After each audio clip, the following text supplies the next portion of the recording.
All right. What's going on, everybody? It is Coach Greg Adams back in here with another YouTube live stream. Shout out to the Coach Gang. And that's you. For being in here, being involved, and being active on this YouTube channel. Well, welcome back to Monday Night Rawski, the longest running episodic program and live stream here on YouTube. You in here with the Bruce Wayne of this ish, the King of Kings, the King of Content, and the Speaker of Truth, yours truly, the Notorious One, a.k.a. Mr. Coachellini, better known as the Prognosticator, Coach Stradamus.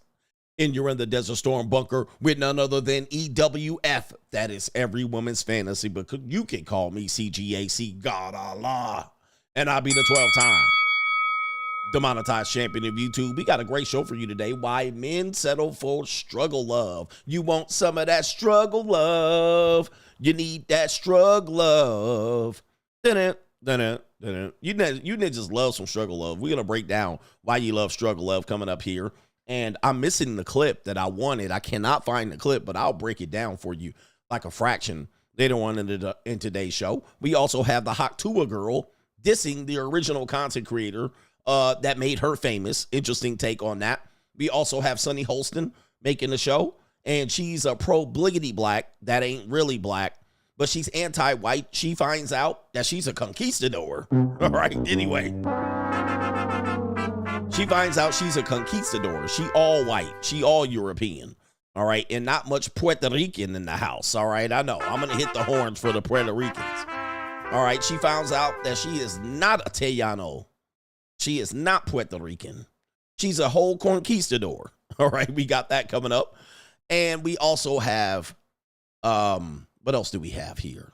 Oh, we have a woman out here, a Swedish woman that says how she balances her rotation. I think you'll find this interesting. But to contribute to today's show, $, the Notorious CGA on the Cash App, Venmo, Coach Greg Adams TV, and PayPal is paypal.me/Coach Greg Adams, and that is near the top of the description box on the Free Agent Lifestyle channel. And you can super chat by clicking a link on the top of the live chat on the Free Agent Lifestyle channel. All right, let me get to the earlier contributors to today's show. Shout out to Justin O. Says, I could go to the JUCO, but I think I must be starving because I wouldn't mind hitting Lauren Boebert's bottom. All right. Yeah, yes. that brother's starving. Yes, sir. That's a pricey piece of calico. Peace sleeve out there. All right. You think, well, I mean, I've smashed some Lauren Boebert-like women. But that's a feisty little senorita. Well, I called her a senorita. She's a little thing over there. And, yeah, you starving. Yeah, that brother's starving. It's Melanin Monday, and you're starving for Lauren Boebert. All right, yeah. Breast implant. I mean, I've seen a lot of mousy white women in my lives. All right, yeah, she looks cool. She's a spicy. And she was jerking a whole man off in a movie theater or a theater performance. Remember that? Smoking weed after her divorce? She's another apex predator. All right, Ninja going in. Yeah, jerking a ninja off in the theater and you starving. Okay. Yeah, that brother's starving. Yes, sir, brother. Leftovers. All right. Anyway, she's a nice piece of calico. And she carries a gun. She's a little spitfire. She's a little spitfire. All right. Yeah, I guess she's a little feisty. She probably likes to get choked. Let me check her neck real quick. She probably likes to get dominated. She looks like it. I like to get dominated. Yeah. She probably likes to get dominated. I guess I will fold her up. All right. What are we doing here? Did I get Kevin Sullivan? I did. That was from the earlier show. It's hot in here.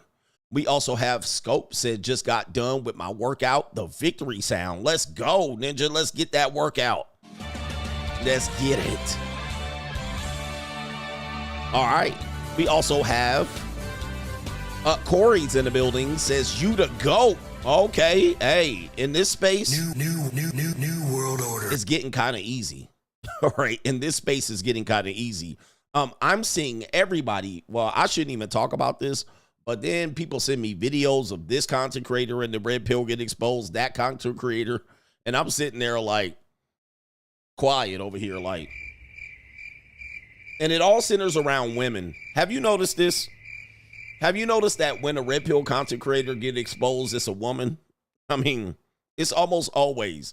I mean, I seen two dudes last night. I was like, what's going on here? Isn't it just waiting? And then I played the video because my name was supposedly in it, but I guess it was the comment section. And they sent me a video about another content creator. And apparently he had a female issue I knew nothing about. I was like, what the hell? All right. I was like, what are we talking about here? How did this issue come up? I didn't know nothing about it. I swear. I swear to it. All right. So, yeah, I'm like, oh, boy. But in this space, ninjas is, you know, they're how they deal with women, it definitely comes to light. I was like, what? All right, these content creators, man, talking about how they do this with women, or how they do that. And they end up in some precarious pickles with these women and single mothers. And I'm just sitting over here chilling at the JUCO. Wait, you know, somebody's going to find my JUCO shit and then do a whole expose on it like I was hiding it.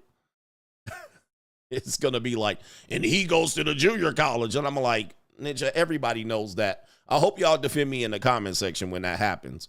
They're going to be like, he's out there with JUCO and young girls. Y'all going to be like, that's the basis of his show. That's what he talks about like 30% of the time on his show. And I was going to talk about that redhead dude that got exposed, talking about he only want teenagers. Man, hey, listen. All right. All right. I was like, man almighty. All right. I was going to do a show on it, but then he deleted the video. So I was like, well, there goes that. All right. But he was a funny looking dude anyway. He was kind of a funny looking dude. I had to watch the video. I didn't see that video. I watched the video of him talking about some Brazilian girls and the mahi out there. And then the next day I saw Abba and Preach doing a video on him. I was like, man almighty. Okay. Yeah, you know they are. They waiting. They like, they waiting. All right, because ain't nobody left. All right, but I do have a secret about them. All right, just in case they do something. I do have a secret, and I will unleash that shit. All right, but that's neither here nor there. All right, what are we doing here? There's no Melanin Monday in the evening show. I can't do it. I can maybe do it. I can maybe do it for Linglings, but I'm a little tired of running them women across the screen. All right, but I'll do it in the morning show. All right, and anybody that knows that watch Locals, anybody on Locals know that they know the secret. Anybody on, if you're on Locals, you know the secret. Who knows it? No. I'm not saying they Duke shooting, but anybody that was on Locals, we stumbled across it. It was like, remember that? We did it live on Locals. It was like, we'll do it live. Okay. No. We'll do it live. And we could not come up with any answer. Do it live. I'll write it and we'll do it live. We couldn't come up with an answer as to why this was existing in front of us. We were like, all right, anyway. All right, yeah. Anyway, what do we got? Oh, somebody want to know. Oh, you weren't on Locals that night. That was about maybe 2 months ago, maybe 3 months. I kept that secret. I was like, All right, no, I ain't got no rumors. Look at all these rumors. Write to me every day. All right, I need some time to get away from all those rumors. I can't take it no more. All right, what are we doing? Straggle and Sniggle Theater. Like, ride with me if you ride with me. You can slide with me if you feel like 550 on the 5 sticky. Come get high with me, that's a deal, right? Straggle and Sniggle. I don't know why I put that on there. All right, Straggle Sniggle Theater, we have the Hot Tuah girl. The Hot Tuah girl up here, and she's on Al Gore's internet. This is a video by the Hodge twins. We're going to review it right here. The Hot Tuah girl, you know this girl, right? You know, she's her 15 minutes of fame. This is one of the lamest girls on the internet. I mean, she's super duper lame. And I mean, she got famous for being cute, and I will call it cutesy. She had a cutesy moment, and it was very endearing. It was a drunk girl, and she was the one outside the Nash Vegas night spot, and then said, "I'm gonna Hot Tuah and spit on that thing." Hey, yo, chill, son. Hey, and ever since then, guys, nothing really has materialized for this woman. She's in the industry, you know, that they know. New world order. They put her in the industry. They try to make something out of her. They really are taking, I mean, her hair back is not working for her. I mean, look at that face. I'm telling you, a lot of white women, if they didn't have long hair and blonde hair, they would look wicked. All right. And she looks wicked with her hair pulled back. You know what I mean? And yeah, she probably don't even drop that neck pretty good. She probably don't even drop that neck. But because she looked like cutesy American girl next door, everybody went crazy. And she probably can't give no good neck. It's barbecue in there. And she probably don't want to sell her soul. She kind of whack. All right. And anytime she had a podcast, nobody watches that shit. She mad boring. And I don't want you to know here, they revealed, Howie Mandel revealed that she's I'm not going to say what race, what people, we know I can't say that. And she was surprised. Speaking of surprise ancestry, you know, she's a Southern girl. But Howie Mandel revealed she's one of the chosen I'm not going to say what race, what people, we know I can't say and that. I can play the clip if you want to, because I don't have that many clips for today's show. All right, but they did a DNA test on her, and they found out she was a you-know-who-ish. I'm not going to say what race, what people, we know I can't say that. All right, and so, yeah, I mean, and now they're running her through the industry, and you can see, man, you know, they pulling the Robert Kraft, they giving her the Aiden Ross Robert Kraft treatment. She's nobody. She's whack. Well, here's what happened. She recently was on some podcast sitting up there, and this is what she said about the black guys who made her famous. This is according to the Hodge twins. Talk to that dude. Have you said thank you? Tell him thank you for what? Making you famous? Well, see, we reached out to him, and I asked him to stop posting those videos, and he never did. He blocked us all and everything. So I'm not telling him thank you for anything. Oh, really? Wow. So you reached out to go, hey, would you chill on that? And he blocked you? Because, I mean, he'd post one, I'd be like, oh, that's it. Here would come another one. A few days later, I was like, man, maybe that's it. Here would come another one. Then just so on. So in the beginning, you just wanted it to all go away, make it stop, and you just continue life at home and at the Spring Factory. And then now, since he wouldn't stop, you're just like, okay, what does this make possible for me? Yep. Unbelievable. Oh, the humanity. So she the victim. This is like this is the worst downfall. This is the worst fallout between a you-know-who-ish and a black guy since LeBron James left the Cleveland Cavaliers, and that you-know-who-ish owner, what was his last name? Gibson? All right, he lost his freaking mind. He done turned into a slave plantation owner. Remember when LeBron left the Cavs the first time? And I thought they was going to lynch his ass. I'm not going to say what race, what people, we know I can't say that. This is the worst fallout between you-know-who-ish and black people since Jerry Heller and Eazy-E. This is the worst fallout between you-know-who-ishes and black people since that ninja from Cadillac Records and Muddy Waters. All right. Dan Gilbert. This is the worst fallout between black people and you-know-who-ishes since Kanye West. I'm not going to say what race, what people, we know I can't say that. Oh, my goodness. This is the worst fallout between you-know-who-ish and black people since Jerry Heller and Eazy-E. All right, Jesus. New world order. Oy vey, not Jesus, oy vey. All right, she is not having it out here, bruh. I mean, you can't give them no shine. You can't put them on. You was the victim in this. All right, look. And she like, who? Black people who? I don't know that nigga. Since Clive Davis and Puff Daddy. Oh, Michael Jackson and Clive Davis or Tommy Mottola. Oh, my goodness. New world order. Since Norman Lear and that ninja, the daddy on Good Times. Yes, this is the worst fallout since that. Holy moly. All right, great googly moogly. So here's the original guy. His channel didn't blow up. I mean, I'm pretty sure they got a lot of traffic and they got a couple $100 from Instagram and TikTok. All right, but yeah, this was the moment. And as you can see, she's a cutesy little girl. She's kind of petite. Both of them look innocent and young. I know everybody keeps bagging on men that wants young women, but young women keep running. They keep ruling social media. All right, and so she's in her cutesy moment, and she got her hair pulled back, and her muskrat ears are out. She's missing anything but the whiskers here. And she's sitting up there. She's sitting up there saying, I don't owe them shit. All right. Wow. Talk to that dude. Have you said thank you? Tell him thank you for what? Oh, man. They don't appreciate a damn thing. Tell them thank you for what? Made you famous. I mean, the street interview. No? Making you famous? Yeah, this is the worst fallout between you-know-who wishes and black people since Jerry Reinsdorf and Michael Jordan. I mean, what?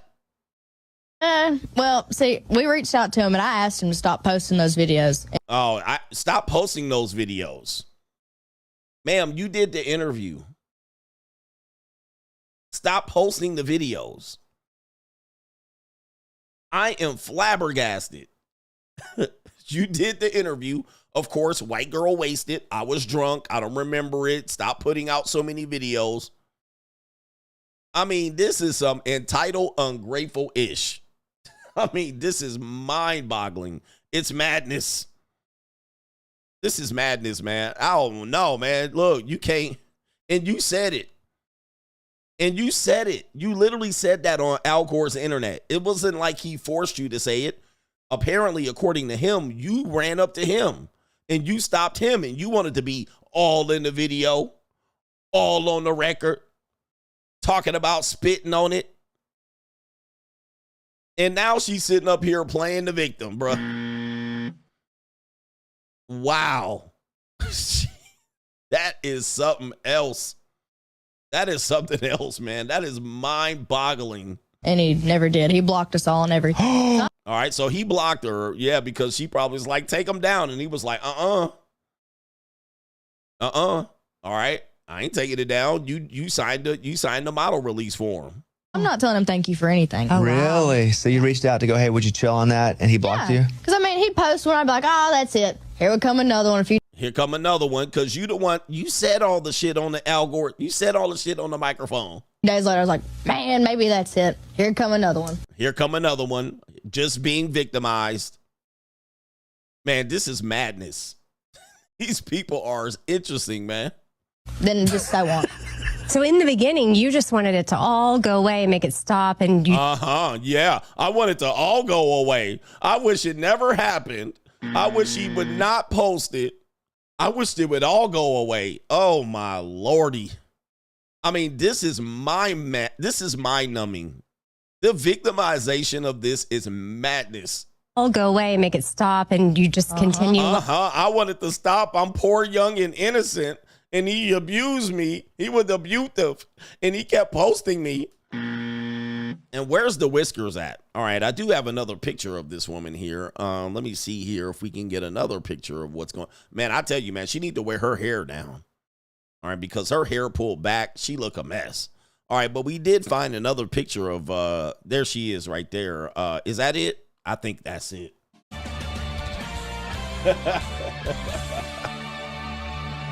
Yeah, that's the muskrat right there. She just missing the whiskers. Hey, man, go away if you don't want it.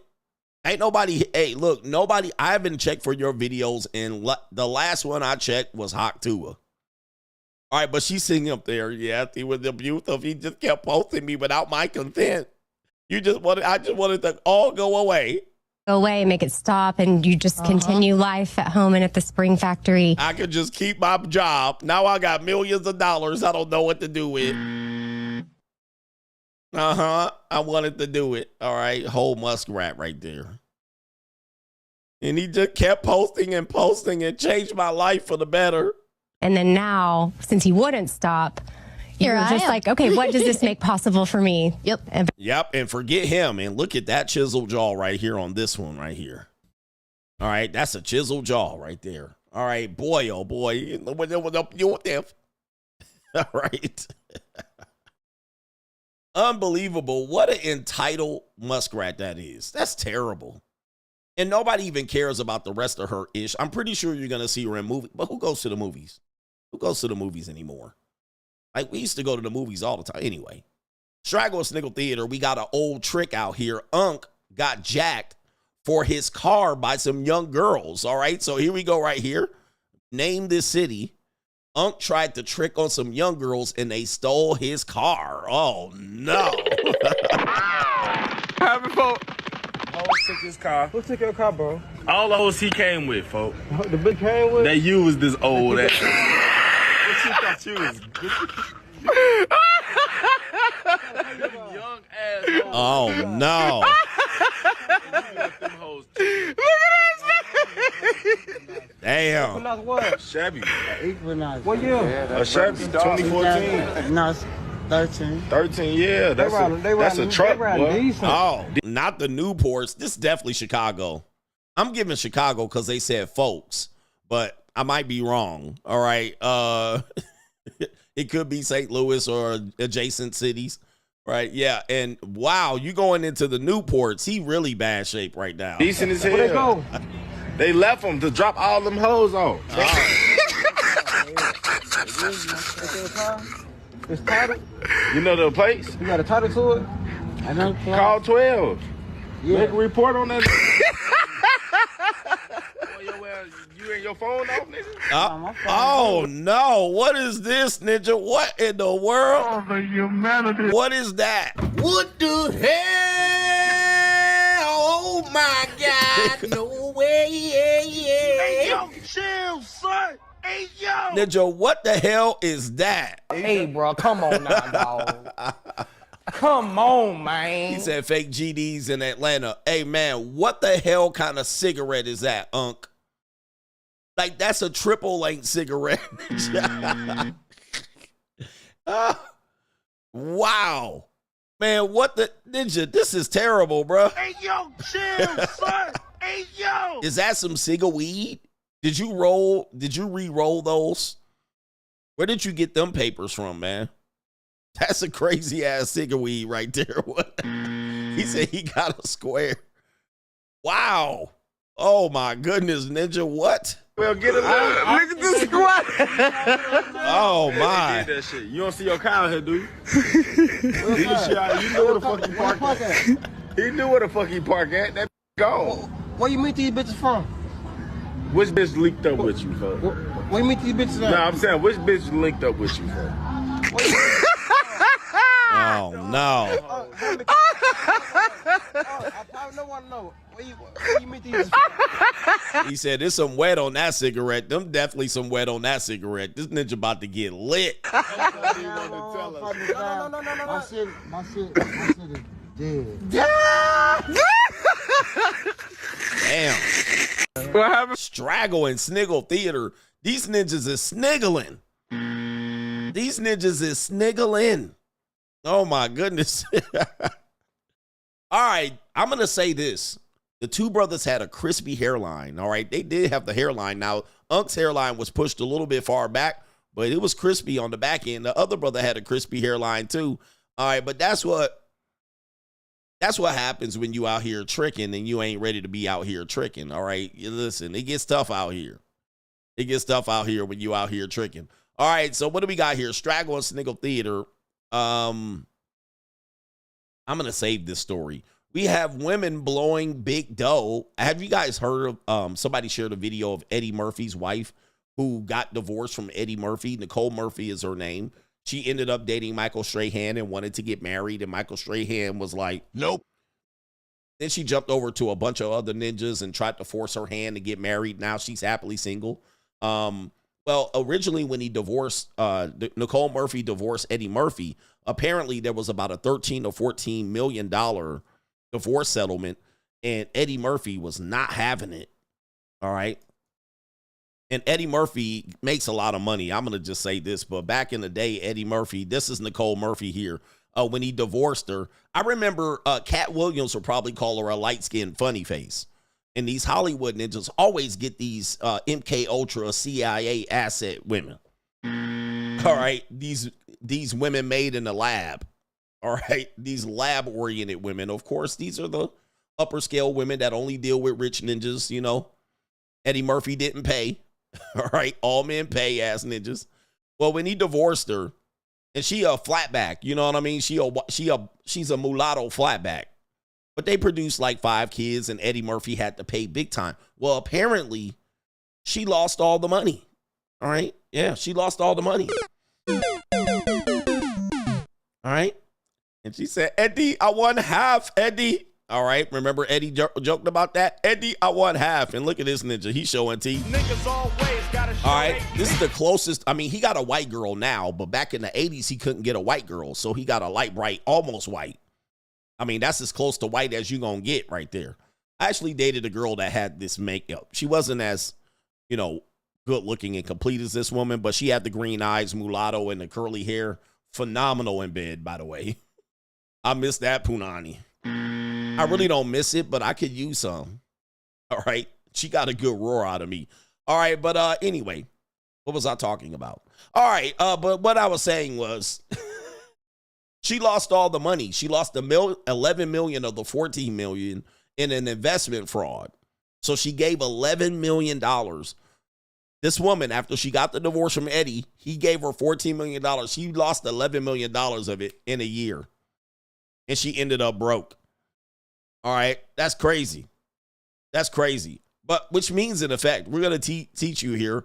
These are women that have lost all of their money. And remember I told you about the one woman, the flatback, that was given $50,000, right? It was a JUCO, a flatback. She's an OnlyFans girl now. She said some sugar daddy gave her $50K and she spent it in 6 months and then went back for another $50K.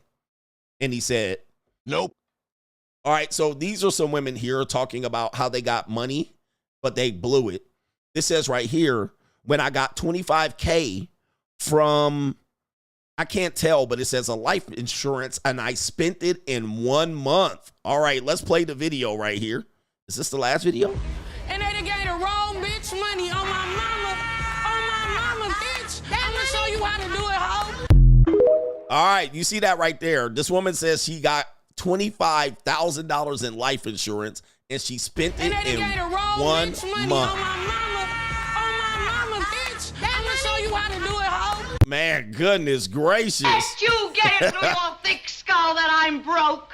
Dead, flat, stony broke. It says her dad. $3.85 in my And of purse. course, the comment section is giving. Virginia said, I got $1.6 million from my dad's passing, and I spent it all. I bought investments, thankfully. All right, there it is right there. All right, she spent it all. This was, that kind of money ain't nothing in this economy, really.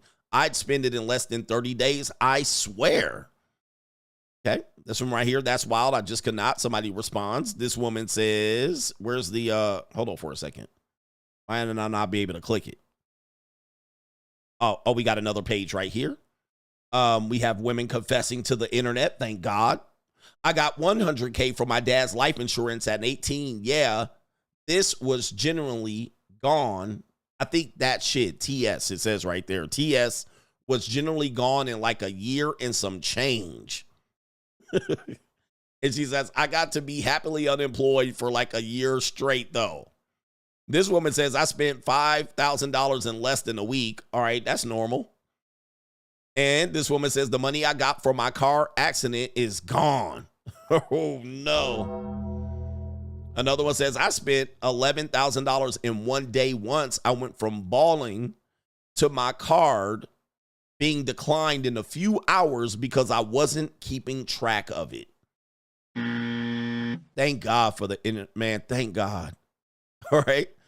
And then, don't feel bad. My mom got $70K, it says right there, and it didn't even last 6 months. And she has nothing to show for it except debt, I'm pretty sure. Hey, man, this one says, I spent $100K in 6 months. These are women. And she says, same. Oh, man. Yes, indeed, gentlemen. What the CGA preached to you, although there may be some women that are good with money, the rest of them, not so much. Let you get it through your thick skull that I'm broke. Dead, flat, stony broke. I've got $3.85 cents in my All purse. they spent it on was weed and Hennessy, and they took trips and travel and vacation. Not even Kamala Harris could deal with her debt. She's probably still got 20 million in debt after handed over $1 billion. All right, they think money grows on trees out here. It's bad news. All right, and we got Straggle and Sniggle Theater here. No, is this Straggle and Sniggle Theater? It is? All right, last one. Cher on Straggle and Sniggle Theater. Somebody mentioned this the other day about Cher talking about what she's been doing in her book. And you guys know, well, you guys might be too young for this. Sonny and Cher. Sonny and Cher was a couple back in the 1960s, I want to say. Probably the early 70s. Let me tell you, young people. Sonny has died, by the way. He's died a long time ago. He died in a skiing accident. That's what they say. All right. But speaking of you-know-who-ish. I'm not going to say what race, what people. We know I can't say that. All right. Sonny and Cher, they were a couple back in the 60s, 70s during the hippie going into the disco era. They had a TV show, a variety show. But what people don't know is she was a teenager when they got together. All right. And so they became the couple. And I think he was double her age. Let me go ahead and see if I can pull this up. Let me see here. Age of Sonny and Cher when they married. And Cher when they married. Let's see here. It was how old was Sonny and Cher? She was 16, he was 27. All right, so there it is. She was 16 and he was 27. Now this is right here, late 60s, early 70s. So they had their own television show. 27, 16. And again, when we talk about these age things right here and when we talk about how we look at age gaps today in young women, is completely different how they looked at it in the 70s, 60s, 50s, and somewhat the 80s too. So we do have a different perspective on what we're dealing with when we're looking at age gaps. And we always call these women kids. All right. But, they have not historically been kids. And nobody called it out. Nobody called them a groomer or anything like that. I know. I'm just saying it's a lot different. And matter of fact, Cher went on to do something similar because she started dating this black guy when she was damn near in her 70s. All right. And he was in his probably early 30s to 20s. New world order. All right. And so, yeah, she had a killer body. And one thing about women in their bodies that, if you look and study this, a lot of women that get put on posters and cover of magazines and that are models, historically, these have been teenagers. Yeah. Just look it up.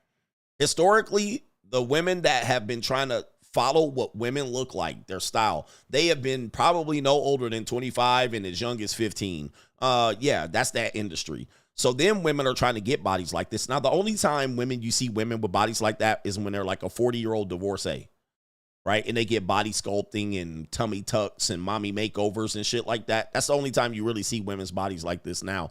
All right, but that was probably as real as it can get. All right, so yeah, it's crazy.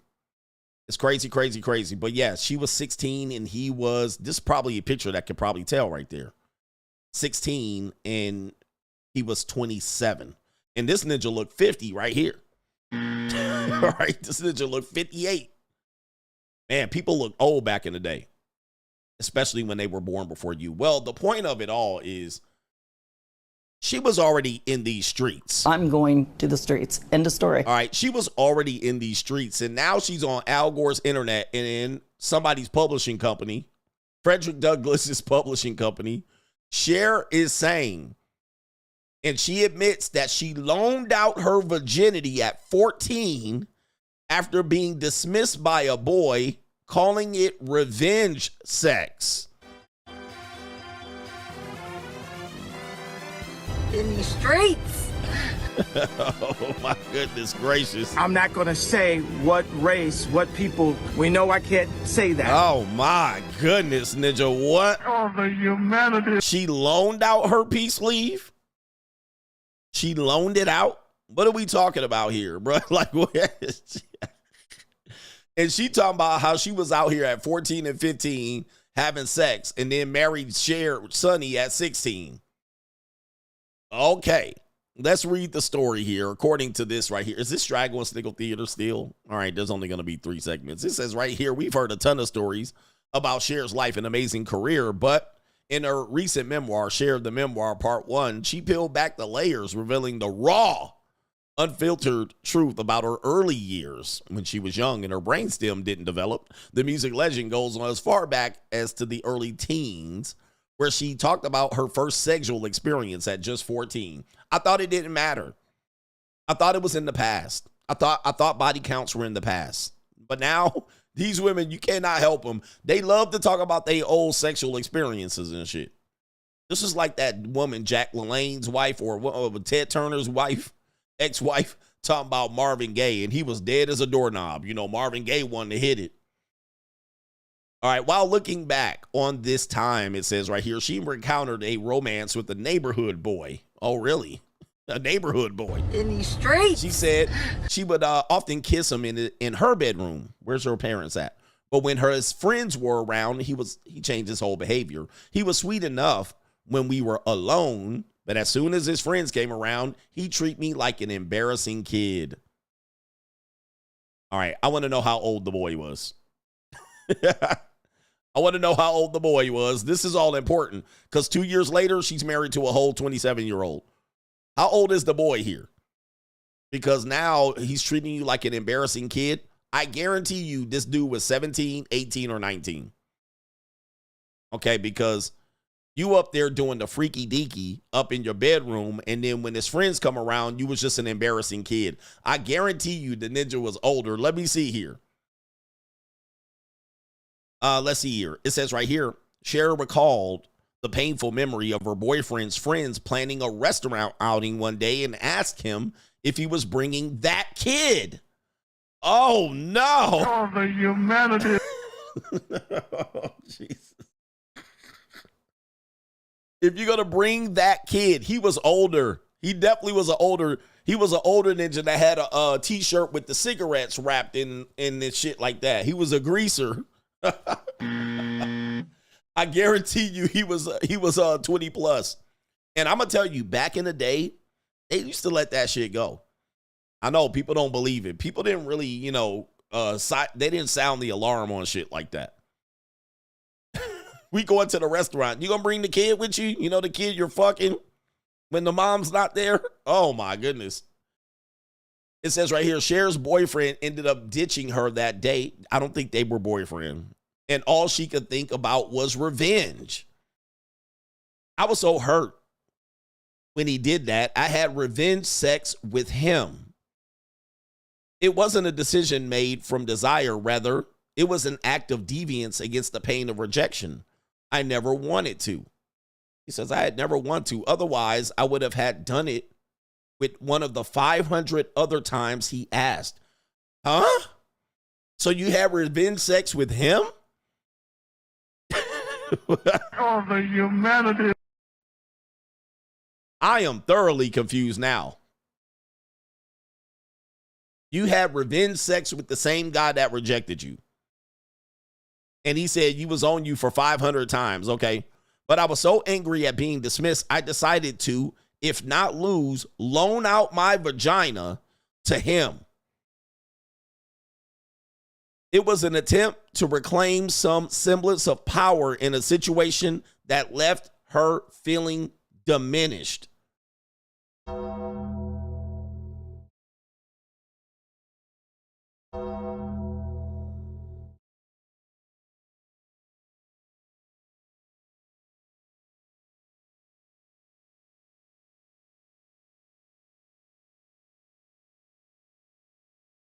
What that mean?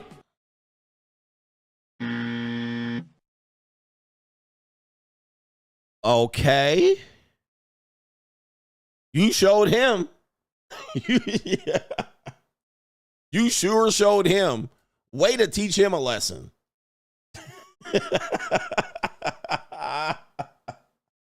You sure taught him a lesson. I was thinking you banged one of his friends and gave the virginity to him. Way to show him. Way to show him as he's throttling your insides, taking your virginity at 14. You sure showed him. What's the revenge here? I'm actually, yeah, her past don't matter. What about these women that past don't matter, but then when they get old as hell, they talking about all these men that used to put hands on them. What the hell? Oh, Lord, that's Straggle and Sniggle Theater. Like, ride with me if you ride with me, you can slide with me if you feel like 550 on the 5 sticky, come get high with me, that's a deal, right? Way to show him. And these women were different back in the day, coach. Women used to be loyal and honest.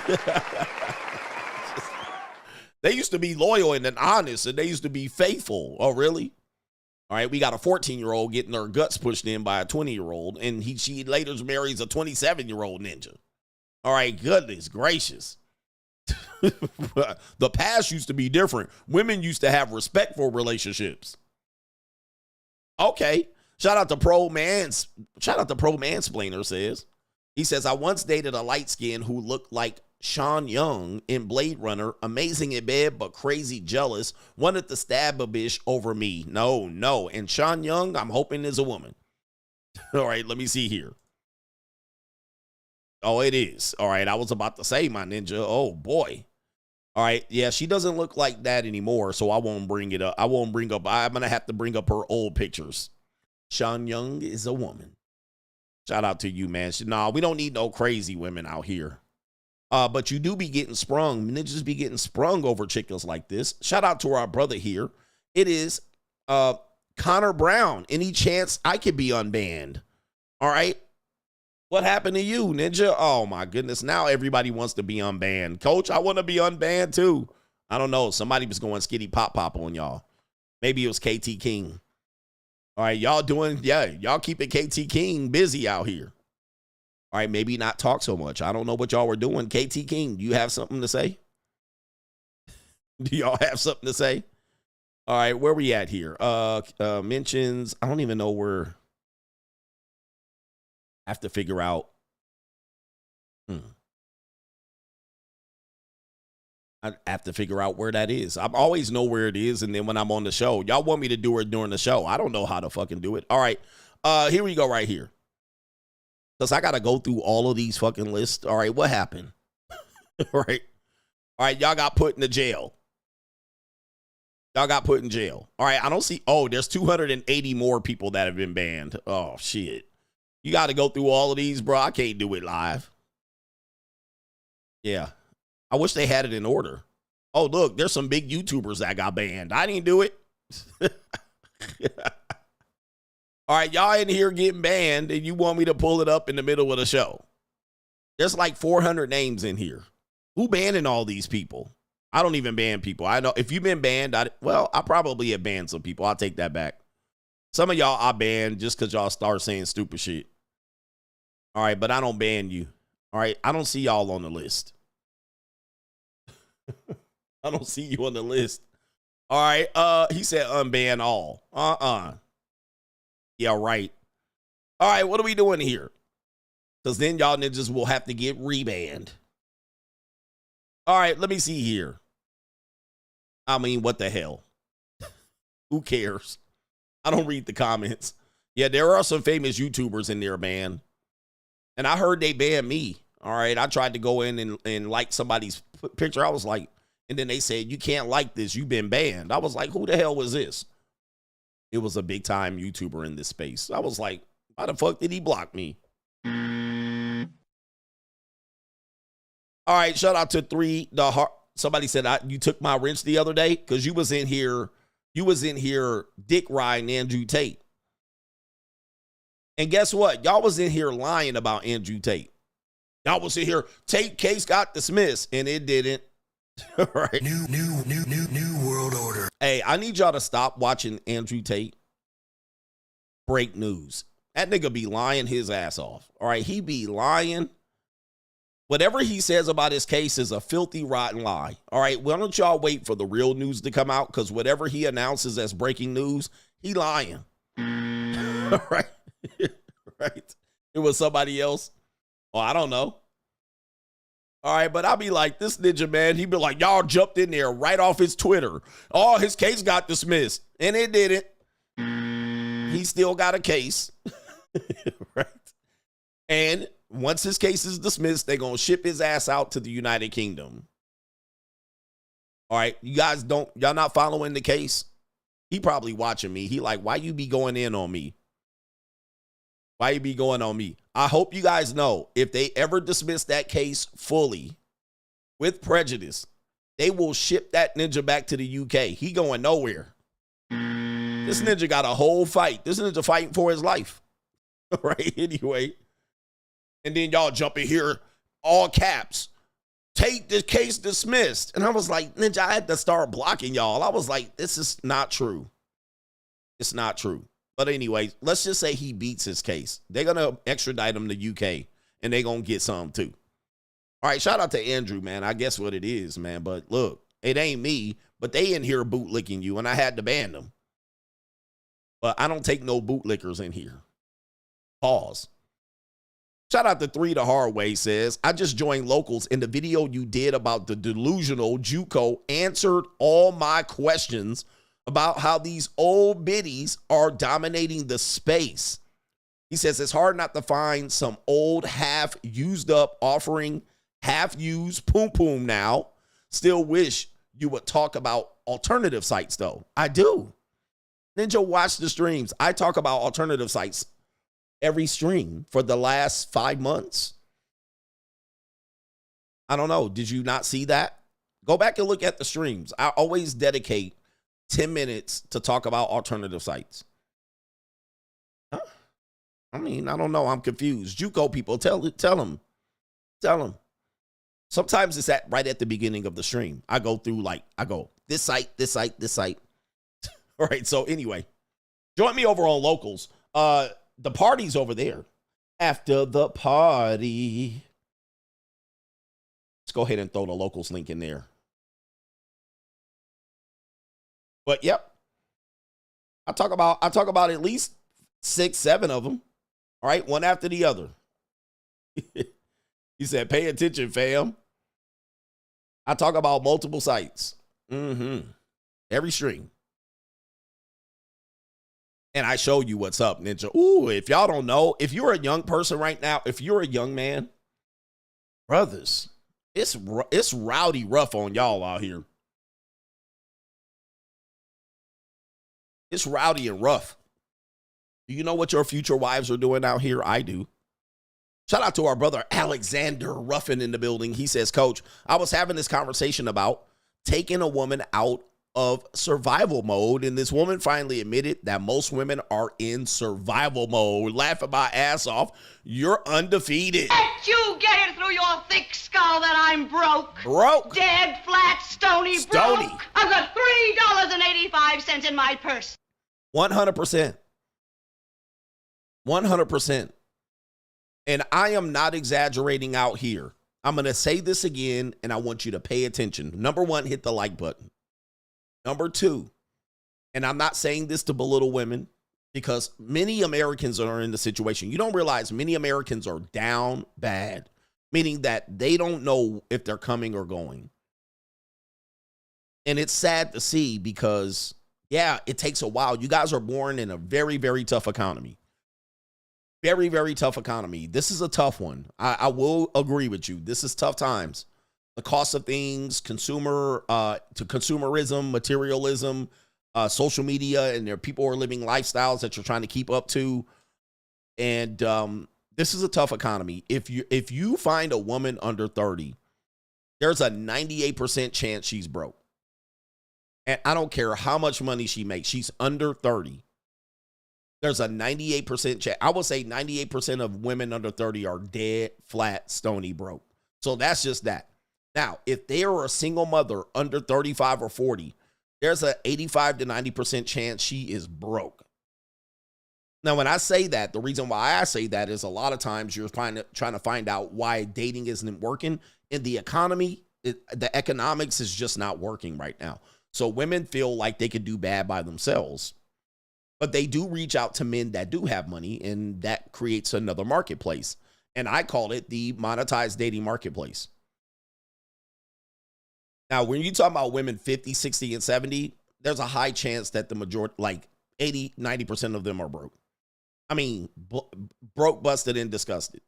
And here's the thing. They're trying to find a way to balance that, maybe through dating or marriage, because marriage is not available, not that much anymore. Like, dudes aren't dropping to get married.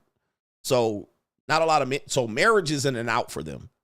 Then lawsuits, maybe they can drum up some rock star that they had sex with in the past, like Cher drumming up her old peace leave stories. All right, they might have a case. Maybe they can come out in the past. If they don't have that, and they live in a high, they live in Southern California, New York, Miami. These women got roommates, 30, 35, 25. They're not making it, man. They're not making it, and I think it's going to be problematic. I showed you that thing where the woman were like, I spent 25 grand in a month. So with that being said, people, this is the ticking time bomb. And when I say this, people think I'm exaggerating. I think this is the ticking time bomb of our Western society. This is Babylon time ticking. It's only so much we can kick this can down the road. And I'm not exaggerating. There's only so many times we can kick this and then deny it and act like these women are out here saving, investing, and spending. They're not. They're not investing. They're not saving. Again, there are a small percentage of them are. Very, very small percentage. I'm talking about small, 5, 10% that are just killing it.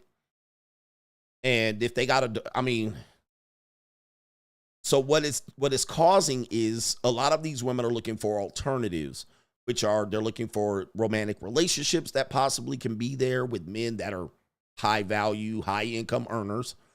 But it's literally 10-1. For men, if you're in this position, you can get 10 women to one man. And you will literally be, your hands will be full. Your hands will be full. Sure, they might got a broke nigga and a broke pookie and a bum dick nigga. I mean, they might have all of that. I'm not saying they don't have all of that in conjunction with it, because they do. So that doesn't mean you're out, but it is bad out here. And let's not even talk about the men. The men in this situation, you guys are right underneath them statistic-wise. So what are we going to get? Struggle of. And it doesn't matter how much, and I haven't heard any woman deny this that watches my show. There's at least 20 women in here. They quiet as a church mouse, pissing on cotton. But the men out here want the struggle of. The women are out here trying to dodge struggle love if they can.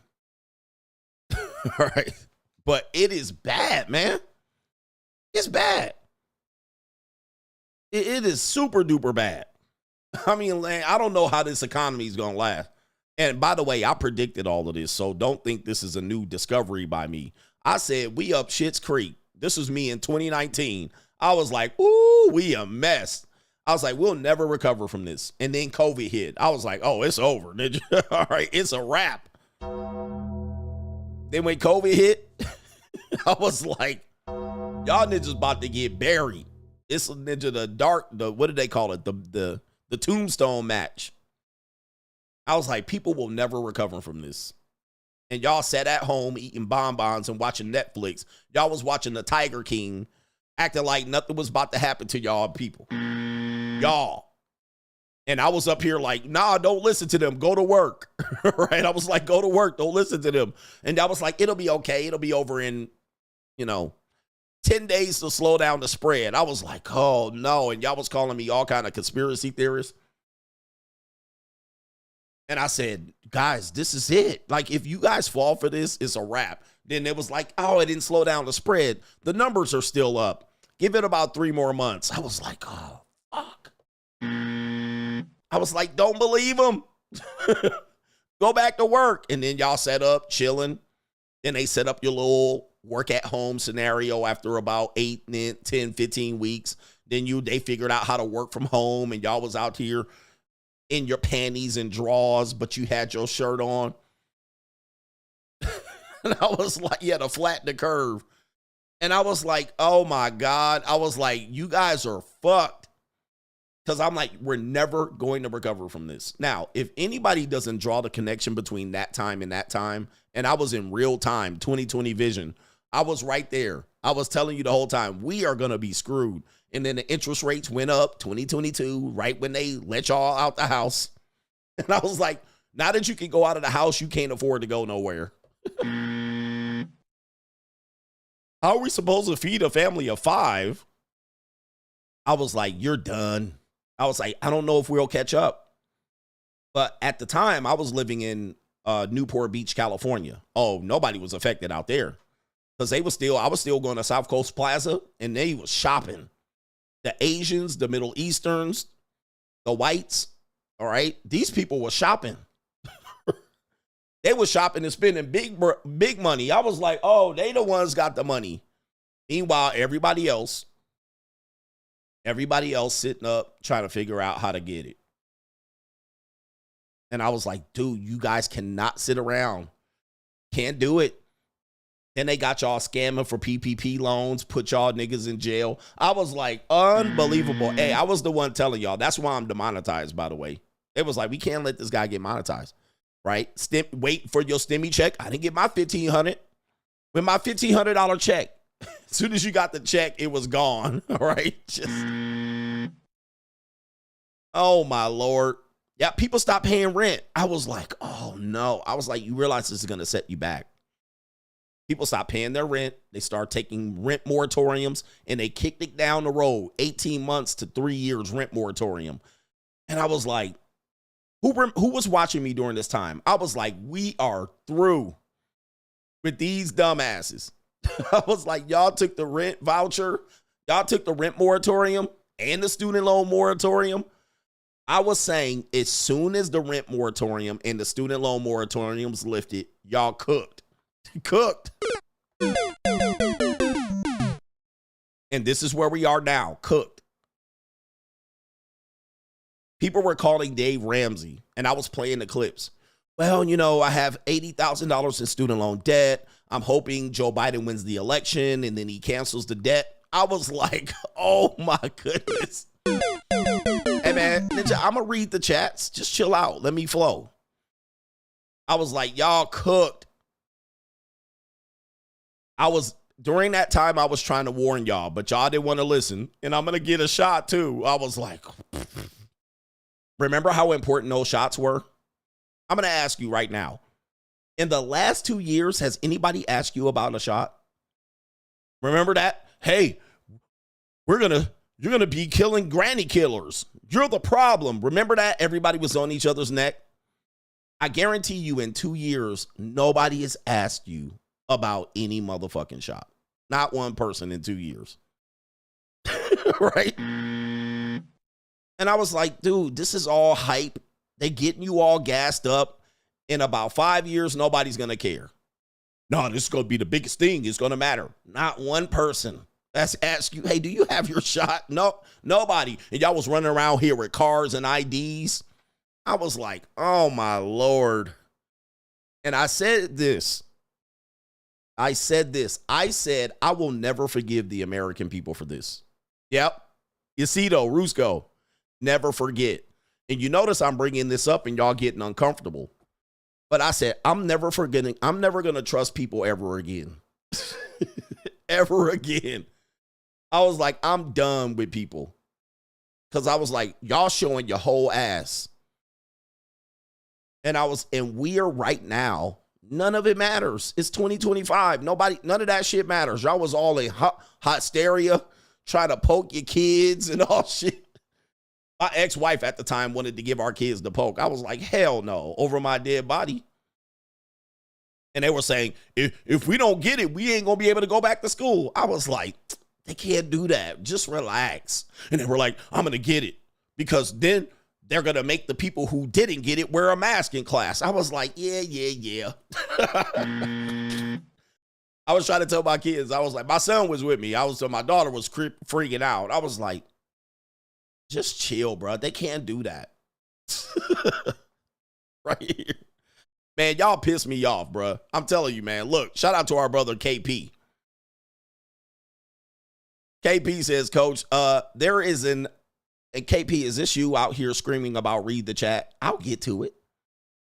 KP says, Coach, there is also a relationship collapse globally. Indian American STEM student here. Even in India, over the last 5 years, 70% of rape allegations are false. Now, judicially, women in third world countries are awarded more rights and sympathy, while we men have to prove our innocence to a crowd who already convicted us in their minds. Like you said, this issue riles me up, sir.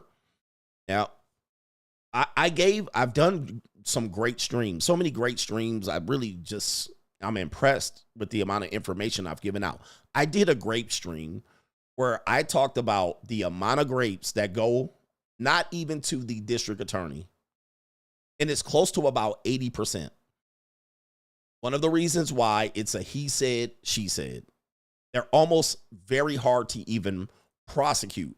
Prosecutors don't know what to do because she said this, he said that. And then when you combine alcohol and sex, they don't know what to do. Then when you go to the case, let's say they prosecute it, it's like 80% of them get no conviction, right? There's no conviction because it's hard to prove. And then some of them get settled, some get thrown out, some get, only a few get convictions.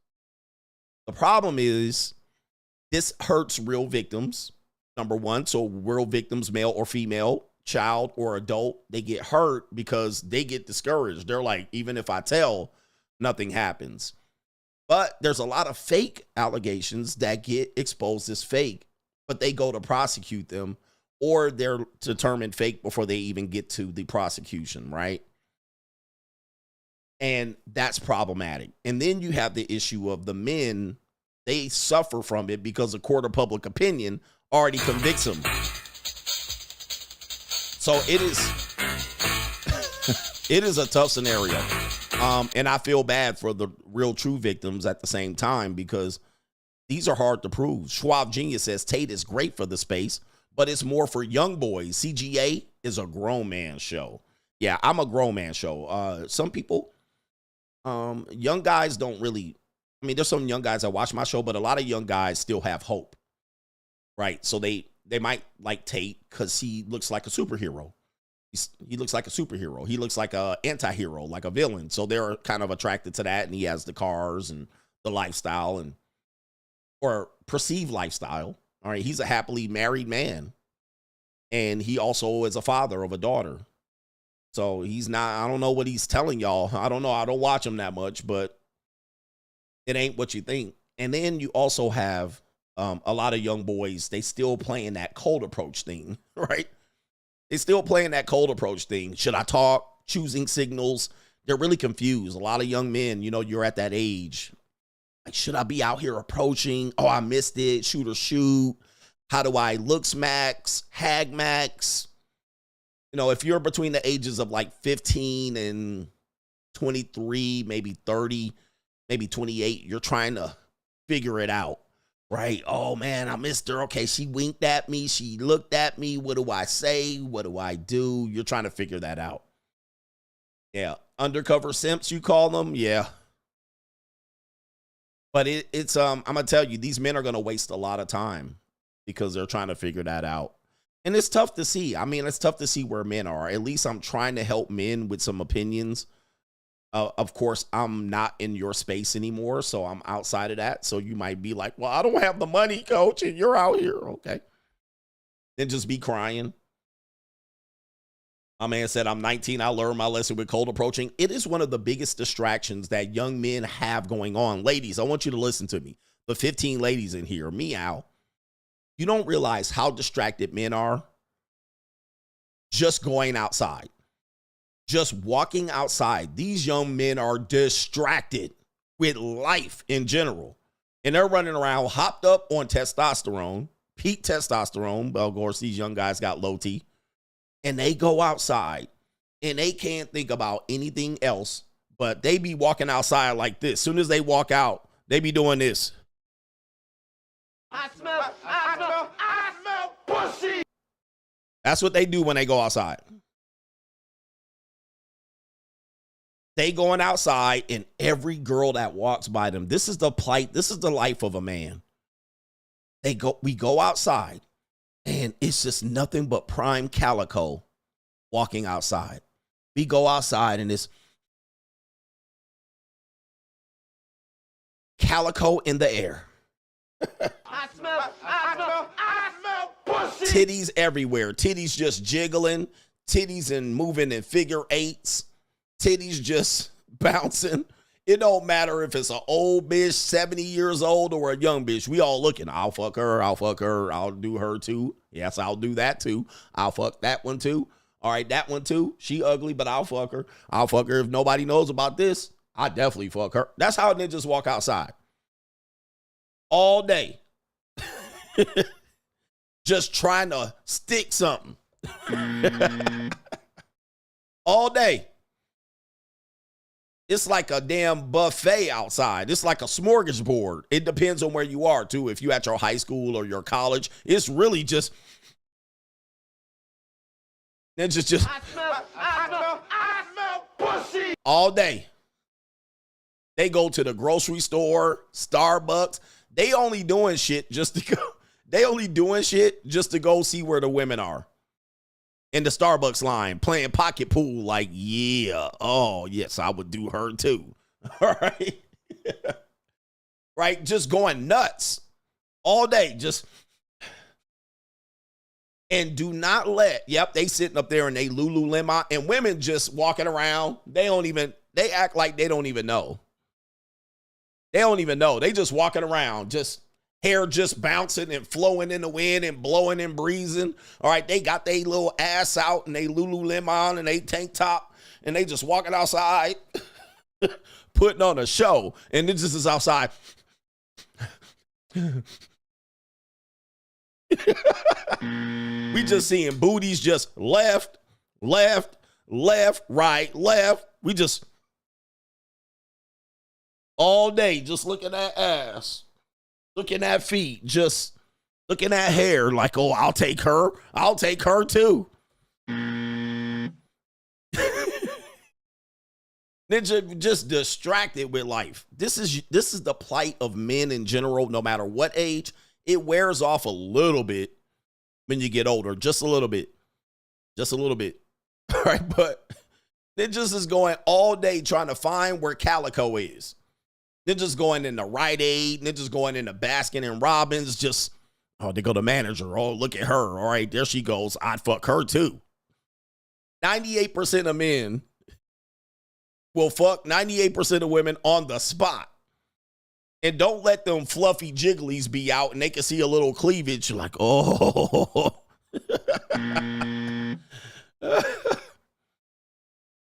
Just absolutely disgusted and distracted. And we talking about ninjas that look like pubic hairs. Just goofies, recessed chin, bird-chested ninjas. Ninjas that ninja would have to buy pussy by the pound. Like, that's the only way they gonna get some. And they go months. Yep, they too broke to go to Hooters. They just trying to go find free punani out at the mall. They driving around the outdoor mall. They going to Target, looking at MILFs, GILFs, girls in middle school all day long. All right, she a little too young, but I'll still.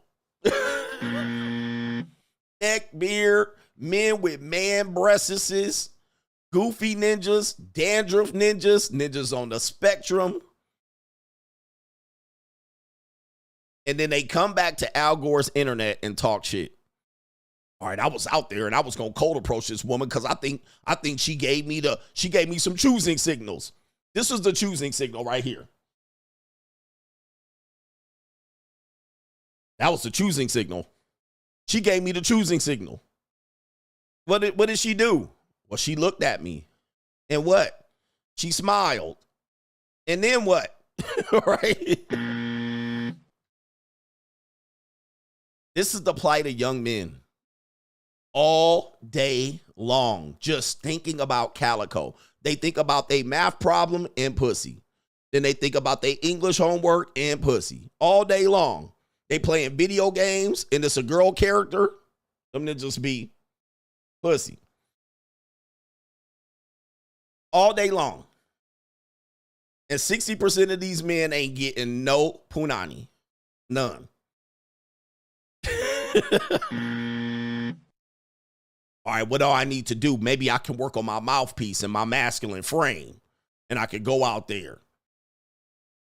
And all day, this is men. What do I do if a girl does this? What if I do if a girl does that? Oh my goodness, this is crazy, bro. So shout out to y'all, man. Good luck. She looked at me. All right, what did she do? Oh, she was making my coffee. Of course she looked at you. Maybe I should have asked her for her phone number. What do you think, coach? I should have asked her for my phone number. What pickup line could I have used? They're just running around here with their new shoes, they new jeans, fresh. They put all of they fake ass Gucci, fake ass watch they got from the department store. All right. And they put all they good Axe cologne and they run out to the mall and they think women are going to stop you. Hi, handsome. Look at you and look at your outfit. Wow. You certainly know how to match. Don't go nowhere. Don't go nowhere. I'm going to get out my phone and I want you to put your phone number in my phone. All right. And then they think that's going to happen and they're going to walk 2 more steps. Oh, wow. Look at you. You certainly know how to dress. Wow. You put together a very good outfit there. You know what? You smell like a Axe body spray. I love Axe body spray. You know what? Every time I smell Axe body spray, I'm going to spray my legs. All right. So my legs are going to cock wide open for you. How old are you? 19. And look at those hairs on your chinny chin chin. Looks like you're growing a bit. Looks like you're growing a nice goatee there, sir. You know what?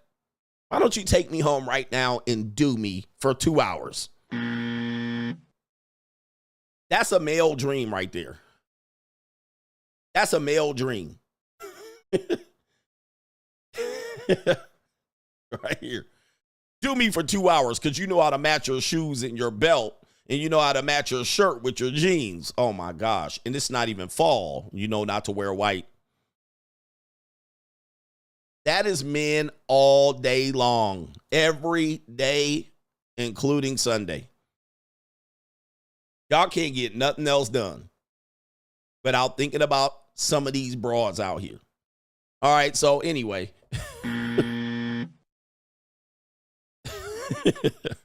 And I'm going to ask you guys, I know I'm riffing. I want you to think about this because we know we're honest with each other. We're honest. We don't lie over here. First rule of CGA, we don't lie.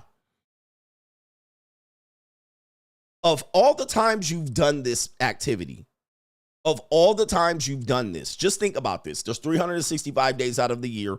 We could probably assume we've done this 250 days minimum. We've done this 250 days, and I'm being generous. It was at least 325 days. But 250 days, we times that by however old you are. You've been 15 all the way to 30.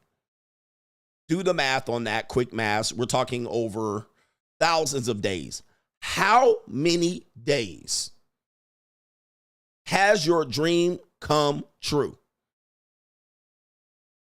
Of those days, you thought, how many days have this happened of the 4,000 days possible from 15 to 30 of the 4,000 days?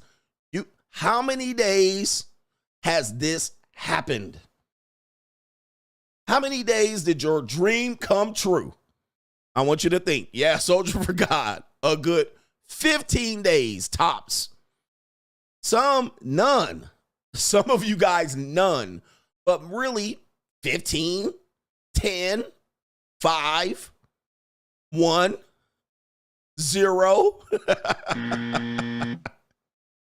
none. Now, think about that. He said, only when I'm sleeping. I want you to think about all that potential and time wasted. All of that energy that you wasted. All of them cold approaches. All of them fake cold approaches. All of them eye graping and eye assault on her fat ass. You looking at that fat ass in them Lululemon and you like, oh, I can see the dimples in there. I can see the cottage cheese.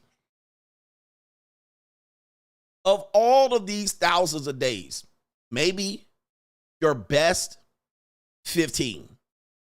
Right?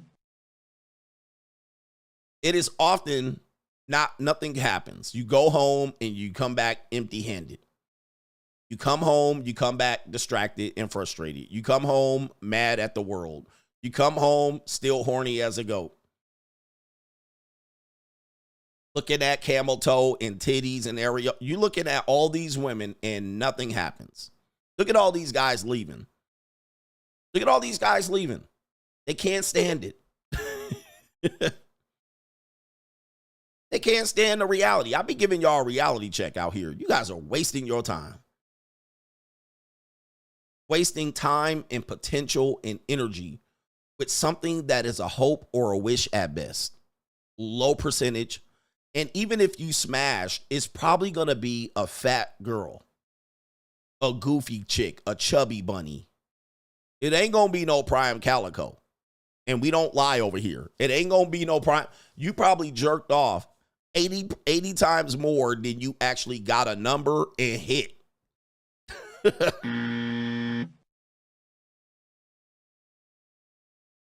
I'm just telling you the truth. I'm telling you what we do. We waste our potential, especially when we're young and hopped up on testosterone. So I'm giving you an out and understanding. But we waste our time and potential on a possibility that is like nil. And I had one time, I'm telling you, one time I felt like the dude in Caddyshack. Remember in Caddyshack, he was playing the game of his life, but it was lightning and thunder. One day, I had 3 women lined up. It just happened so. I had one in the morning, in the afternoon, and in the evening. It just lined up perfectly. That was like one day. And I was like, damn, I never had a day like this. Right? And I wasn't even trying. It just happened to though I spent the night, so I had a morning session and I left. And a girl was like, hey, let's get together. Went to her house and it was boom. And then I was back out at the mall and I was at South Coast Plaza. It was 3 o'clock and this girl from Seal Beach was like, hey, let's get together tonight. And that was like the game of my life. I wasn't doing nothing. I just went and batted 1,000, just doing nothing. I was like, damn, that was crazy. And that was like a one-off. Maybe I happened maybe another time once where I didn't plan it and it just was like in my lap. And it was a memorable day because I didn't even try. It was like, wow, that was crazy. That was like a one time, but it took so much to get that lined up, but it just lined up crazy. Once, maybe twice, but the first time was like the best time. Other than that,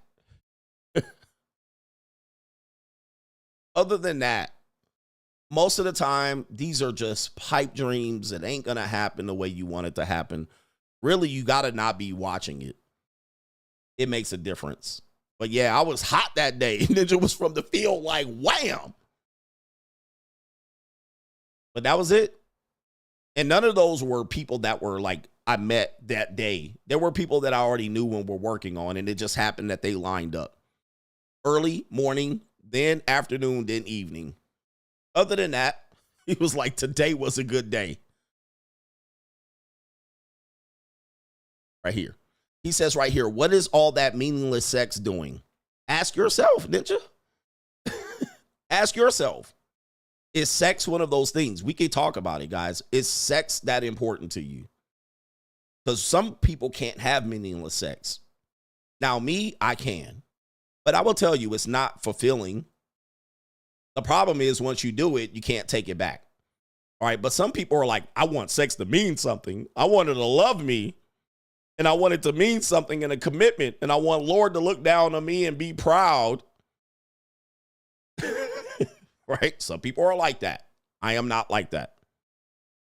Although, yes, there's a lot of empty feelings related to it. I would never say I regret anything, but it is what it is. But it is what it is. You got to figure out what your own life is. Are you distracted at the same time? You could call it meaningless, but you're simply distracted by it. I want it to mean something and for me to be special. Love me in a special way. I want it to be special, coach. Every time I have it, it wants to be special. I want fireworks and roses. I want a rose parade. I want a caravan. I want it to be special. I want it to be in a hotel room. And I want it there to be ocean breeze and birds. Tweet, tweet, tweet, tweet. I want an ocean breeze and I want the ocean crashing against the beach.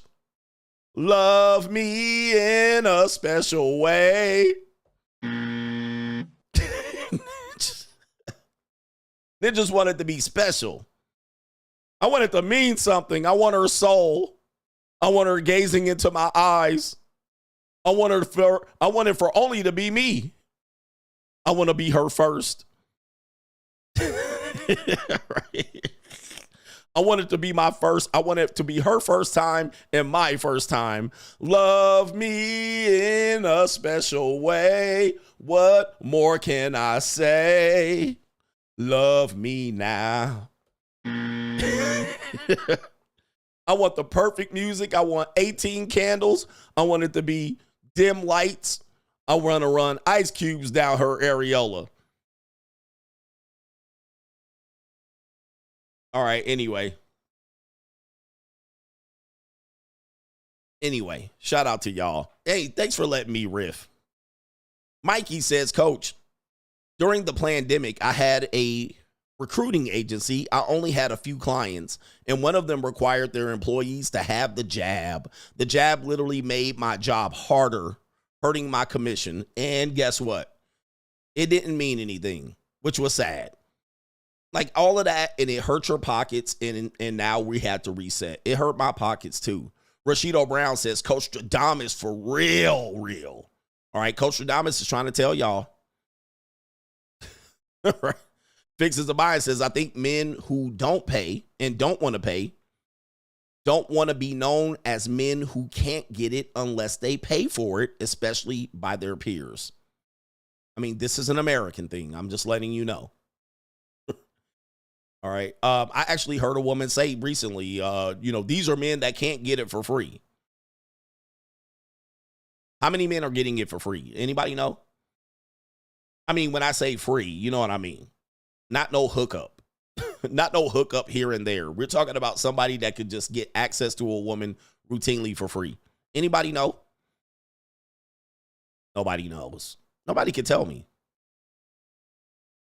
But yeah, it's like, American culture, you guys got to realize, and I'm going to do this next story. American culture is warped.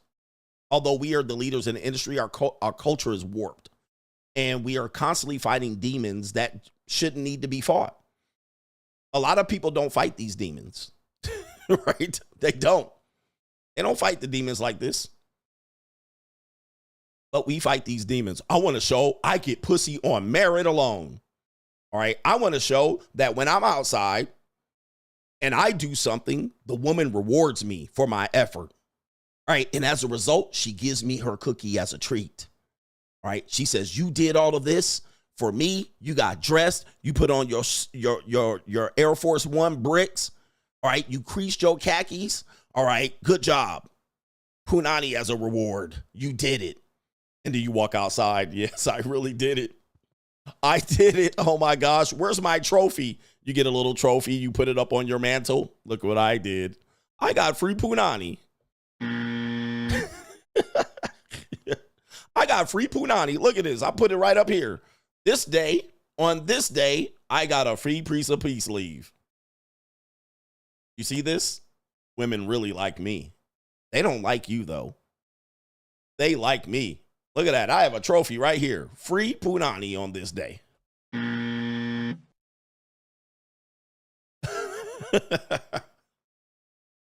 Oh, man, it's an evil world. But it's the ego. It's the ego of the man. Male ego. And shout out to our brother OB Tri says, riff, coach, because we got time today, man. Yeah, I got time, cuz. For real. Look what I did. I was getting free punani. All right, you missed it. On this day, I got 3 pieces of peace leave. Look at me right here. I won life. You lost life. Right there. Ain't I special? Ain't I great? Ain't I wonderful? Right there. You had to pay for yours. Me, on the other hand, I have the secret. Might as well give you a course. I was spinning plates, and then I got one piece of peace leave for free. Look at me now. All right. And I'd be like, let me see a picture of the girl. Oh, well. All of that's not important.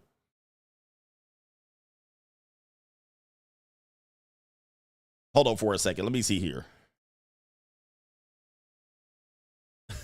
Let me see here. Let me see if I can find the funny picture I used to show. Where, let's see here. Okay, I don't see him. All right, so I got this picture right here. This is what ninjas look like when they say, Coach, I got it for free. All right, this is what they look like right here. Look at this, Coach. Look at what I did.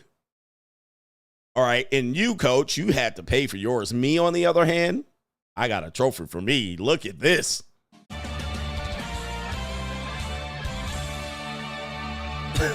All right, ninjas be like, and I only jumped through several hoops and hurdles. Look at me. That's how ninjas be right here on the internet. This is how ninjas be right here. Look at me, Coach. It was all free. I didn't do nothing. And that's how they want me to celebrate you. It was all free. Yeah, all right. I'm the pimp of the year. I'm a real Mac Daddy. I'm a real Mac Daddy out here. We got more ninjas with their trophies. Look at me. All right. All for free.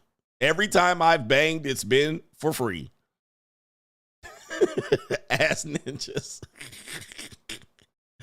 All right, man. Yo. All right. Hey, let's get to the next part of the show, man. This is crazy. It's the night show. The night show is going to be very loosey-goosey going forward. All right. I ain't preparing two crazy-ass shows. All right. It's an evil world we live in. All right. So this woman out here, Sunny Holston, I love this for you Americans. This is another example of American culture down bad.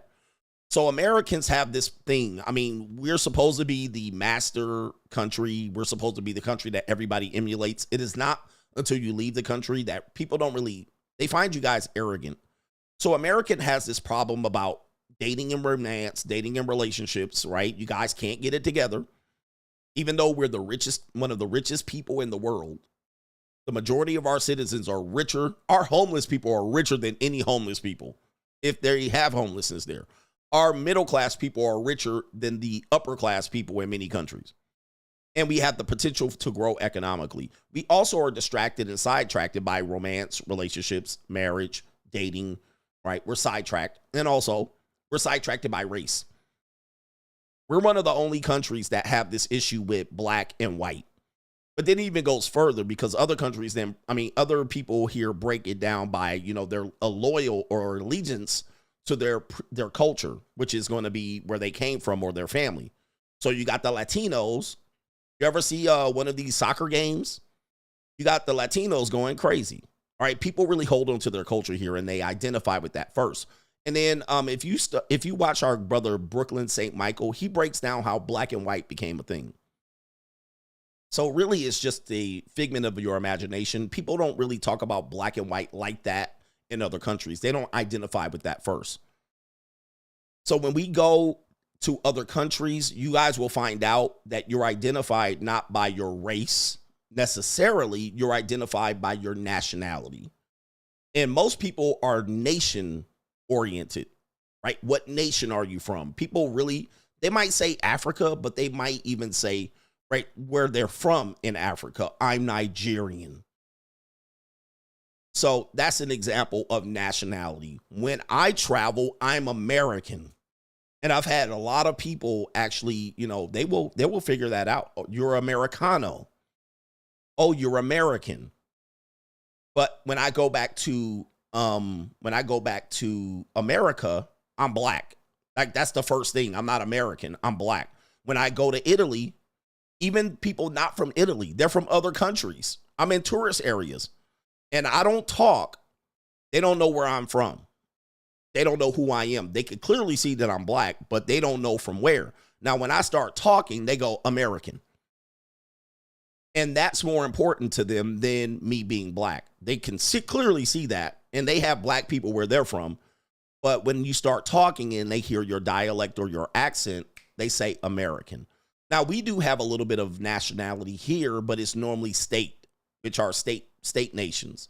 So we say my allegiance is to California. My allegiance is to Detroit, city-wise. My allegiance is to Miami. So we will segment ourselves based on our statehood or where we came from or where we were born. But really, it's black and white that is the thing that dominates it. As such, we have a lot of racists out here because that seems to be very important. So this woman's name is Sunny Holston. She's on The View. She's I call it a mulatto, but apparently she's a Puerto Rican in the house. She's a Puerto Rican. All right, and I can see her Puerto Ricanness in here. But on the show, she's like a anti-white person. Like anything white is bad. All right. Anything white is bad. So then they start going into, so she starts to go into a lot of these things related to race. She's a race hustler, and she's an asset. She's an asset. So she's supposed to stir up the crowd with this idea that she represents herself as a black. So I think she identifies as black on the show. You wouldn't know. She looks like a mulatto, but she is Puerto Rican by nationality. Unfortunately, she has ran unto our brother here, Henry Louis Gates Jr. And this guy is a guy right here. He's one of these educated, talented 10th black men. Highly educated. And what he does is he gets people down to their roots. So his job is to give people DNA tests and research the study of their family. And I hope he's doing it authentically. Because then he starts to trace back census reports and genealogy and family trees, as much information you can give him. And then he'll determine who you actually are, which is funny. Just look back. I know people want to hang on race. They want to hang on race. It's what our country was built on. All right. That's what you think. That's not true. All right. But you can hold on to that. But there's definitely people divided by race. And that is part of our legacy. However, you're holding on to it. You know more about your past and nothing about your future. All right. That's crazy. You know nothing. You know everything about the past and nothing about your future. How about you know more about your future? I'm Coach Stradamus. Know more about your future than your past, and it might be better for you. But if you keep hanging on to the past, what's going to happen is, as Paul Mooney said, if you shake your family tree hard enough, you're going to find out there's people in your family tree that you didn't want to know about. If you shake your family tree hard enough, ninjas will fall out of it. And this is true.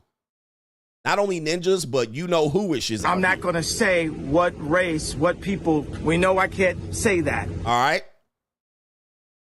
So this woman, who is a race hustler, always a victim, Henry Louis Gates has revealed that this Puerto Rican, who the natives from that country are Tejano, right? Tejano Indian, all right? These are the natives from there. We call them Indians here, but these are the natives from that area, those islands. Dominican Republic has Tejano people. Puerto Rico has Tejano people. These people identify nationally as Puerto Ricans. They will say, this is my nationality, Puerto Rico, ho. And I'm Puerto Rican. But we know that there's one country that I said always gets a pass. And I talked about this last week, and now it's come up again. This woman who claimed to be Puerto Rican, now find out she's pure conquistador. All right? She's pure conquistador. What does that mean? Okay, for the people who didn't pass history, she's a conquistadores. She's Spanish, which Spanish is not in Mexico for most of you people. Spanish is in Europe. I've been to Barcelona, Spain, although they do have a history. I mean, you guys got to remember, white means only something in America. When you go to Europe, White doesn't mean anything. It's nationality. So you will think white means something. It doesn't mean as much as it means over there as much as it means here. But she's a Spaniard. How much Spaniard is she? She's 93% plus Spanish. Not only that, her family owned slaves.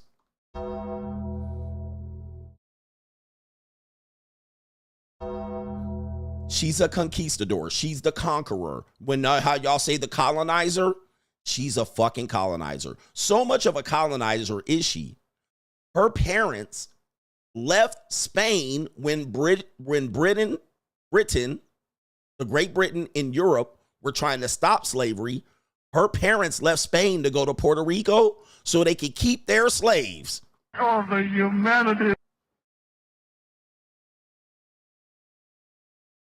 Yes. You heard it right.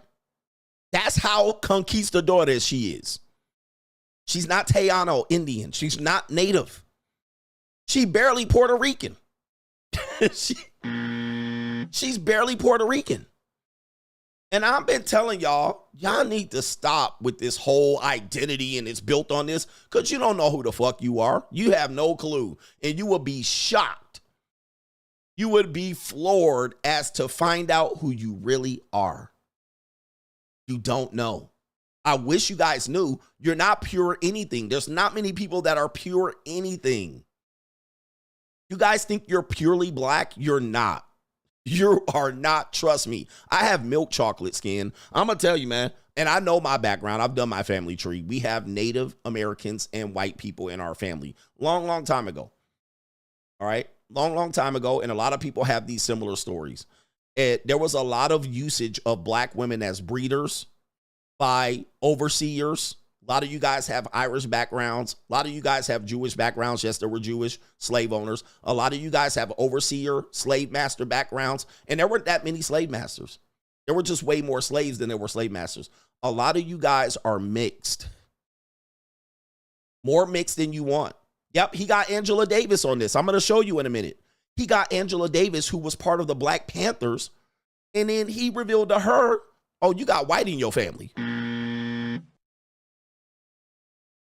she's a militant Black Panther. One thing about blacks and pro-blacks, most of the people that are really the loudest voice in the pro-blacks are literally either tethers, Caribbean, or mulattoes.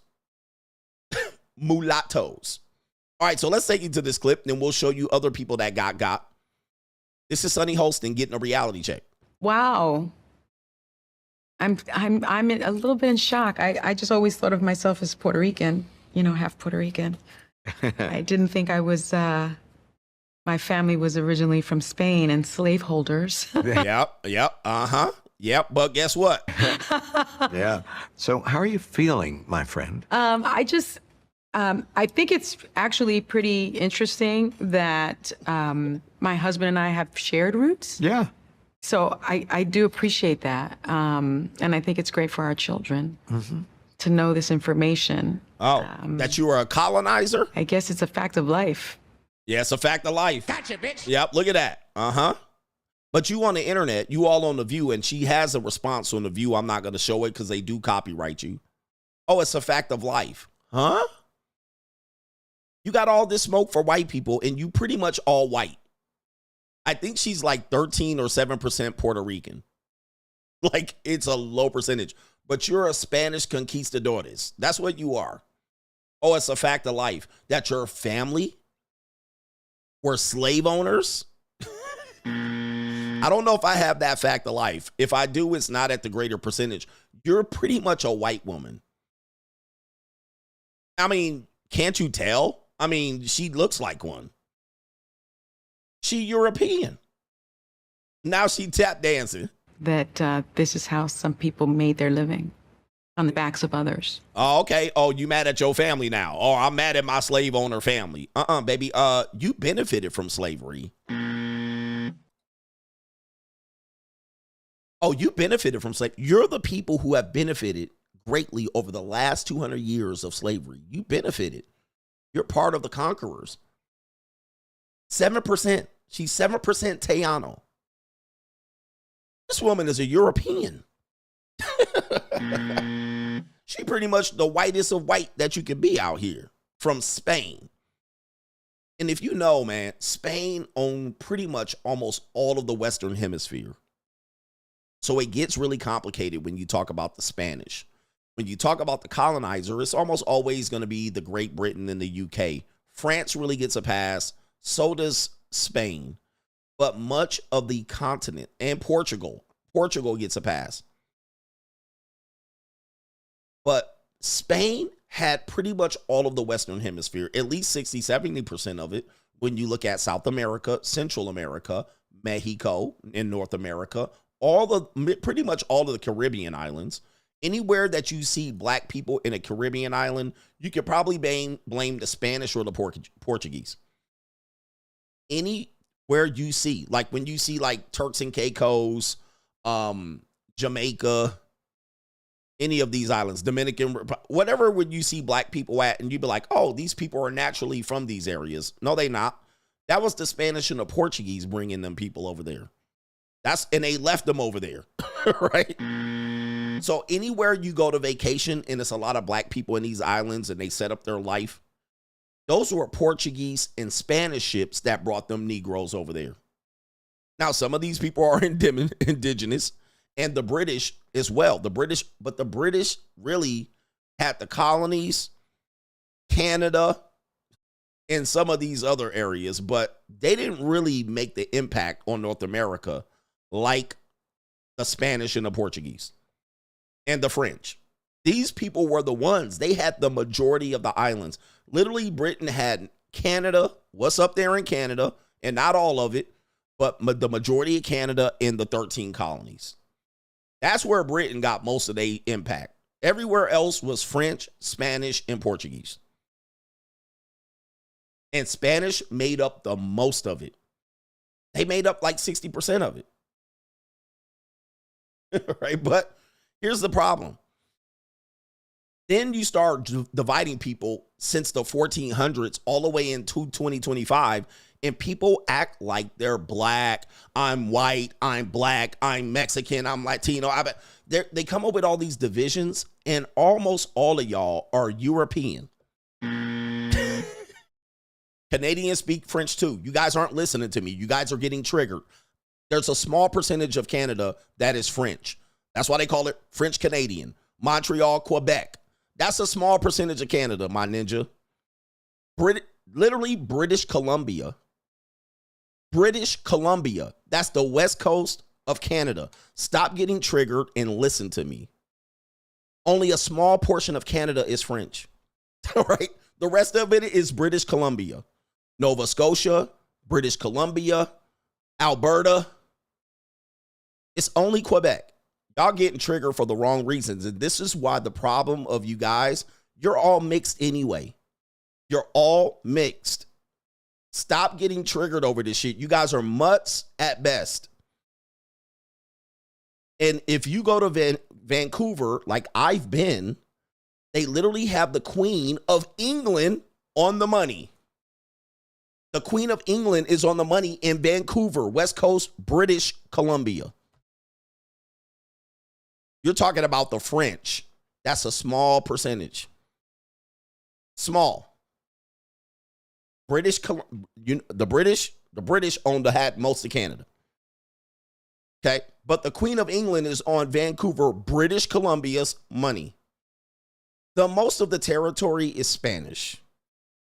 This is why all of these people that try to claim on and attach their heritage and attack people, it's really, I wish really people would do their due diligence and really find out who the hell you are.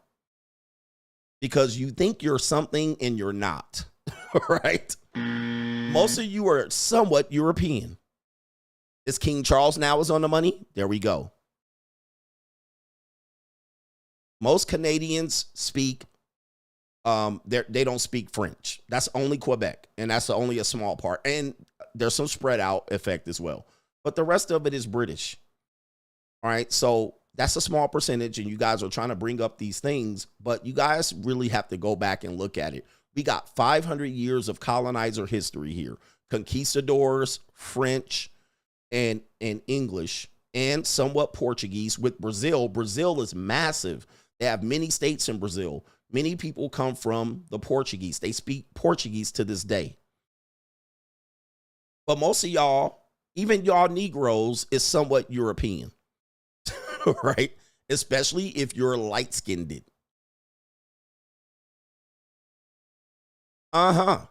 Yeah, here's another case right here. I think this is Viola Davis. Watch this. And this is where it gets complicated.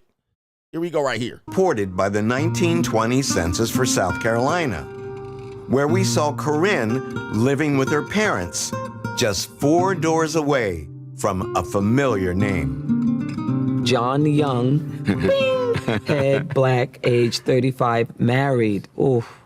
Occupation farmer. Josephine, wife, black, age 27. Recognize any names there? Yeah, John Young. What's it like to see that? It's like life. You know, it's people getting with other people who are married. It's the mess of relationships and the mess of, you know, love, sex. All right. So, yeah, love and sex. Yep. So it used to be traditional back in the days. So this woman is Viola Davis. She didn't find out her people were white. What she found out was that she's a product of an affair. See, her great-granddaddy or granddaddy was a Rolling Stone. Her mama was a younger woman living with her parents. Her dad or whoever her granddad is was married to another woman. And now all of y'all heritage and y'all heritage. But you out here are a product of a whole affair and everybody mixing and mashing. This ninja done got 3 families on 1 square block down in the bottoms. Yeah, that's your heritage right there. And she like, oh, see, these relationships were messy back then. And he was an older married man. She was a younger single woman. I think, younger married woman. And she's a product of 2 people cheating. Ooh. See, y'all really don't want to know. And he lived 4 houses down. 4 houses down. Oh, hey, mama's babies, papa's maybe. See, y'all want to go and claim your heritage. Once you go digging into your heritage, you're going to find out some bullshit. You're going to find out some, oh, wow. Yep. The messy relationships. Again, not only are you mixed in heritage, you're mixed in motherfucking family. Your family ain't straight up. Your family a jigsaw puzzle. So your families weren't traditional. You're a product of somebody else's family. Oh, no.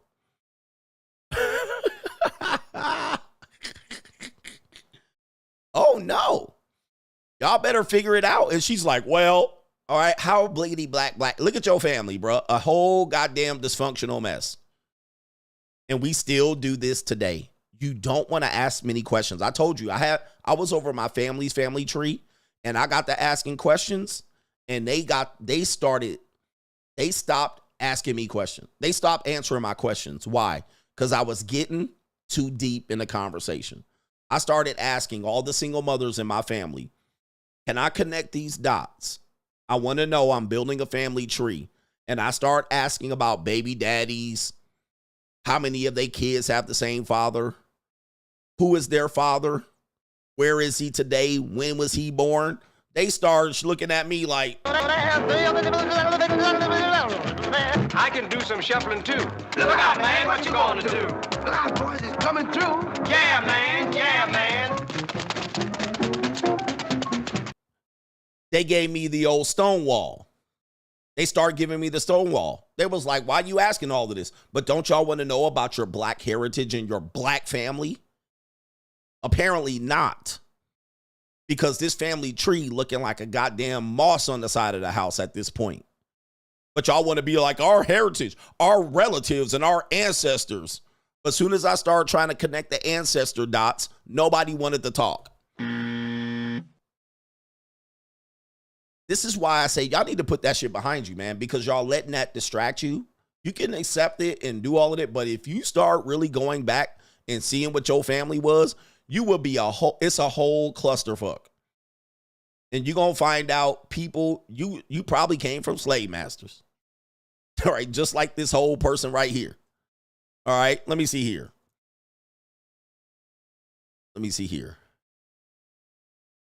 You don't want to know, and y'all don't really want to know. So Angela Davis here. She's a pro-black right here. She discovers on this. All right, anti-white activist. This is the title of these guys right here. Angela Davis, for the people who don't know. Angela Davis right here. Look at her. Oh, no. Oh, the humanity. Let's show you who Angela Davis is right here. Let's see here. Angela Davis, Black Panthers. This is Angela Davis. See, what you want is you want to latch on to some sort of identity. I get it. You want to figure out who you are, and then you just grasp for the easiest one. So this is Angela Davis. No, this is Angela Davis. I moved on from Viola. This is Angela Davis. Black Panther. All right. She was known for her afro in the 1970s. She was a part of the Black Panther Party. She was one of the most prominent female members of the Black Panthers. And you can see she bright. She light-skinned, right? So this could be obvious. But instead, y'all want to be like, oh, this black and white and this and that. You can tell this woman's mixed. No, man, they got light-skinned people in Africa. Okay, let's find out. Let's find out who you really are. All right, Miss I Hate White People. All right, so here we go. That is a list of the passengers on the Mayflower. No, I can't believe this. No. Oh, yeah. My ancestors did not come here on the Mayflower. See, they don't want the story.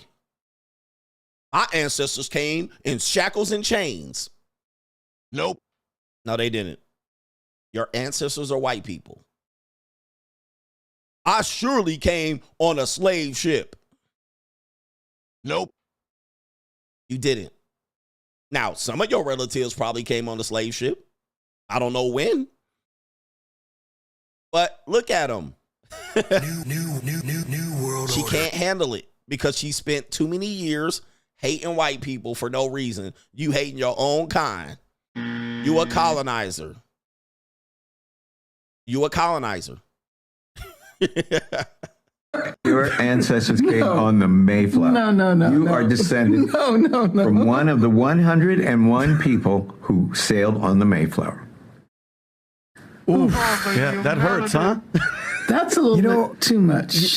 That's a little too much. Shuffling. Yeah, that brother's starving. Shuffling. I can do some shuffling too. Look out, man, what you going to do? Look out, boys, it's coming through. Yeah, man, yeah, man. Not only that, you benefited from being almost white. You're like you could have had one ancestor that was black that tipped the scale, but you white, you ancestor, you colonizer white. To deal with right now. Did you ever in your wildest dreams think that you may have descended from people who laid the foundation for this country? Never. She discovers on this show. Hey, this is why I think, we need to go back to really just, we need to really realize that that's a time we never understood. We can really oversimplify it by trying to attach these things to it, but we don't even have the whole story. Once you get the whole story, you're going to find out. You're going to be like, oh, damn. And you lived your whole life a lie. Okay. You lived your whole life a lie. Oppressed, my heritage. You're going to find out, man. Y'all don't want to find out. But it only took one. It is what it is, man. I mean, that's why I'm like, dude, the more you ask, the worse the situation gets. And you will find out something happened. You might have been a product of prostitute. One of your relatives might have been a prostitute. Because prostitution was available. It was there. And now what? You were a product of a grape. Now what? Now the victim electives don't work that well. Hey, man, It's cold out here, brothers. I love it. So shout out to him. And you have Viola Davis learn, I'm a product of an affair. Oh, no. My ancestors. All right. I'm a product of European conquistadorism. I'm a product of white Mayflower Europeans, Puritans. Yeah. And you spent your whole life hating something that you were. You're hating on your own people. Why you hating on your own people? As they say, you hate who you are. What did they say? That's self-hate. That's self-hate. Oh, is it really? I know what self-hate looks like. Man, don't ask too many questions, man. But look, y'all don't want to hear that. History is a motherfucker, man. History is a motherfucker, man. History don't play. You play with history, I know. My people, all right? You play with history, history will teach your ass a lesson. Yeah. It will teach your ass a lesson. All right, anyway, main event, and we'll get through it quickly because I'm running out of time. All right, I'm running out of time. Yeah, I got time, cuz. All right, let's ring the bell. Struggle love. You guys are addicted to struggle love.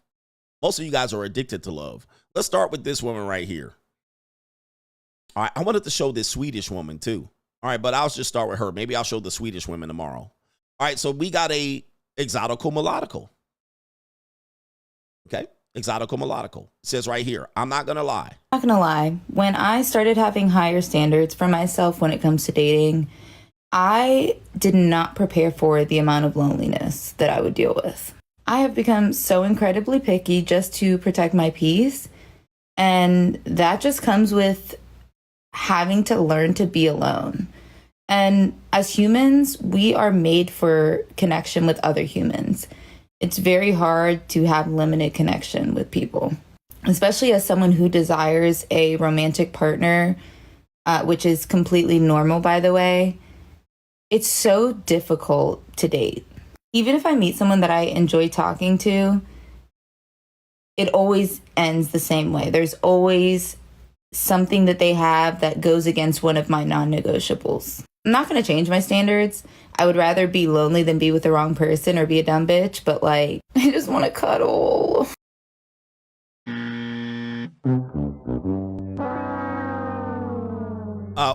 What she's leaving out is she's having a lot of sex. All right. This woman's getting dick down. Trust me. She getting dick down.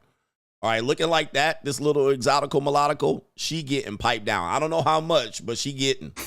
All right. Look, that face too pretty and that body, that skin too giving. And I see collarbone. This woman getting dick down. This was a broke chick from the other stream. Okay. All right, what's broke chick? All right, but guess what? She wants to cuddle. She wants to deal with a love, but she's too picky. Since I raised my standards, of course, this is an older chick. This is an older chick. All right, she's older. She's not in her prime anymore. I know. Prime, there's no such thing as prime. They just trying to change the game. But she's past her prime. She's not in her prime choosing years. That's why she's raising the price. But then she's limiting. When you raise your standards, you limit yourself from the field. But she's still having a lot of sex. All right, that's that. And she already had a lot of sex, right, in her past. So that's why she's raising the price all of a sudden. But she's finding less available suitors. Hey, it ain't my thing. But they then want to find somebody that is going to fall into this romantic category that's going to come in and possibly help her financially or whatever it is, or help her with her romance and loneliness, give her great sex. And then they're not going to have it. Then she's going to be frustrated. But this is the struggle of that I think women are suffering from. And I'm trying to figure out, you have to figure out what exactly do they want. What they want is a guy that is complete. They want a complete guy. He happens to be the same, the height that they want, the job, career, which we know most men don't have these things. The career she accepts wants him to be willing to pay above and beyond, where she can only focus on, take the stress out of her for her bills, and then be good in bed. And most of the time, they can't find that. There's a small percentage of men that are like that. And if they are like that, they're probably married. And they're probably not going to be African-American, because we know African-American men just don't have all the 6 sixes, right? They don't have all of those things. You got to give or take. You got to take 2 out of the 6, right? Or 2 out of the 3 and see what you want. So if she does want a black man, but I like black men though. Yeah, well, if that black man exists, he has access to not only black women, but all other races of women if he sees fit. So she's out here struggling. Now let's get to the guys. I couldn't find the video, but I'll paraphrase. And I'm going to say it in a way that I wish I would had the video, but I'll try to give it credit. A woman is telling men, don't pay for women to go on dates. Okay, so she says, listen, you men have to understand, these women that are making you pay for dates don't like you. And what that is creating is you believe that if you pay for more dates, invest in her, that she'll like you, that her peace leave will get wet. She might eventually like and accept you, but she's not going to be very much aroused by you. She will find a purpose for you, especially if you're leading with your wallet. And a lot of men struggle with this. Hear me out, young man. If you lead with your wallet in this manner, believing that this is going to get her to like you, you're going to be mistaken. So what she said in the first part is true. If a woman's requiring all of that of you, she really doesn't like you. Because then she says, secondly, a real woman who really likes you, she probably wouldn't reveal if she's struggling. So the first woman doesn't like you, but she asks for help with her rent, help with the bill, help with some car repairs, help with something like that. She doesn't really like you. She's using you. But the women, if she really likes you, she will require nothing from you. In fact, she would not tell any of her financial business. If she really likes you, she wouldn't even tell you if she's behind on rent, behind on her car payment. She will try to hide it. Now, these things are true. What she's saying is true. Okay. Now, where I don't understand, which I am quite befuddled at this particular mindset, is that a lot of men will hear that and say, absolutely, that's the type of woman I want. Someone that likes me for me and doesn't care about me helping with the bills. However, I look at it as that's not good. That's not good. Let's bring it back. Let's rewind it back. Hold up.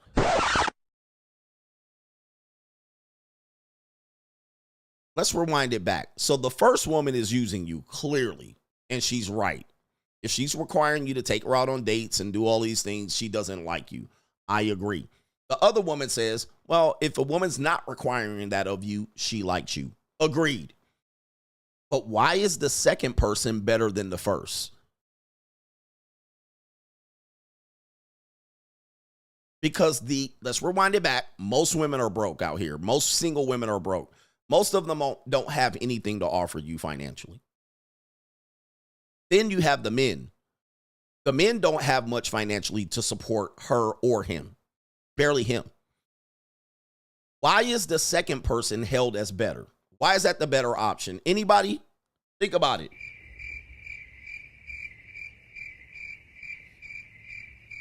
Now, how men choose, they'll choose like that because to men, we want to be valued for more than our money or our ability to support. So if we can find a woman that really likes us and doesn't need that, we tend to more likely choose that. Oh, she's not a gold digger. She's not after my money. She's not asking me to pay rent. But the second woman literally is struggling.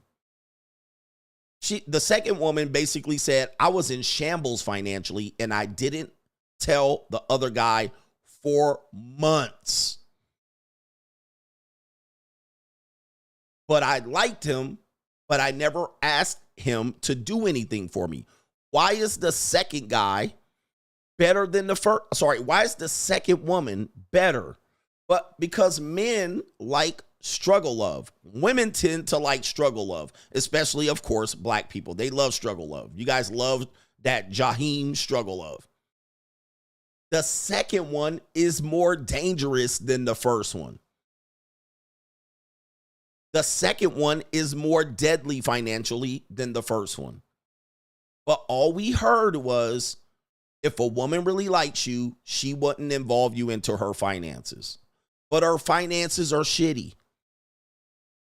She's not rich. She's not paying for you. She ain't paying for you. But she's basically like, everything's okay. Trust me, I was dealing with a black woman like this recently. And she was one of these black women that like completely, and she was gorgeous, black woman. And she was like, everything's fine. I'm living it up. She took multiple vacations last year. She was keeping up with the Joneses. She looks good, hair done, makeup. About 8 months later, tears. In shambles. Finances broke, busted, and disgusted. We talking about she fixing to get evicted, repo. She had to pick up extra shifts, doing Uber Eats, debt collect, shambles. Right? Shambles. So she was hiding it the whole time, but she claimed to really like me. Now, why is the second person better than the first? A lot of you men will hear what that woman said and say, yes, that's correct. If a woman really likes you, she wouldn't require any money. She would not ask you for rent. However, that woman is way worse than the first one. At least the first one put it out there about what this is. There's no romance without finance. She put it out there.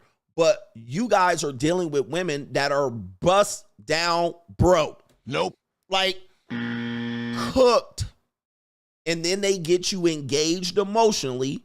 She hides whatever. Oh, we don't have to go out on fancy dates. Just take me over to Olive Garden. I like Olive Garden. And then y'all spend $20 struggle loving with coupons. And then she reels you in. And then you find out the real once you're reeled in. And now you both struggling. And too many men hear that, especially, unfortunately, I have to get onto the black men on this one. Pause. Black men hear this, and you guys run with it. And I say, this bitch don't got no good credit score. Her car about to fucking get repoed. She live in a ramshackle apartment, and just because she doesn't ask you for money, you go for it. You think that, oh, she really likes me. But this woman can't help you. And a lot of her source of her frustration, anxiety, depression will be centered around the fact that she's broke. And then she will take that out on you. And if after time, that whole I don't like you and I don't need your money, it will reveal itself. So the girl that really likes you gets penalized, coach. Yes. Because liking me doesn't move the needle. What is she going to do for me? Let's just say I had a decent profile, 750 credit score. You know what I mean? I had my own house, 3-bedroom, 2-bath. And she's over there, 350 credit score, about to get her shit repoed. And then I got this woman over here asking me to pay half her rent. Now, these aren't ideal scenarios, but these are real scenarios men are dealing with right now. These are the real scenarios. There's not much in between this. There's not much. And I'm one of the good women. I don't ask you for money. But her credit score, 450. Repo time coming. Eviction coming. But she don't want to ask me for money. The other woman asked me for money right off the rip. You guys think the one that didn't ask you money is better for you.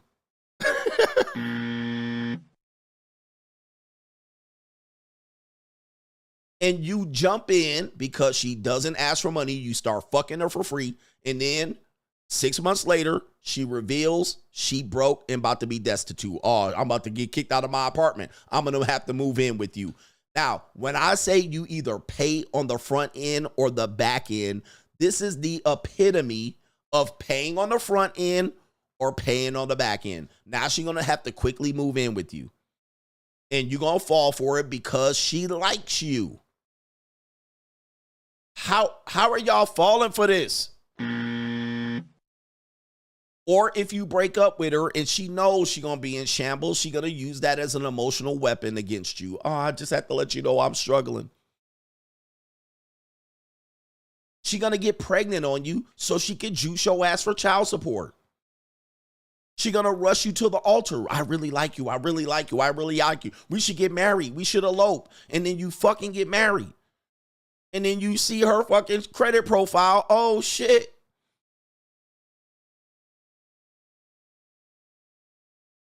Am I making sense? I want you men to listen to me because we fall for this every time.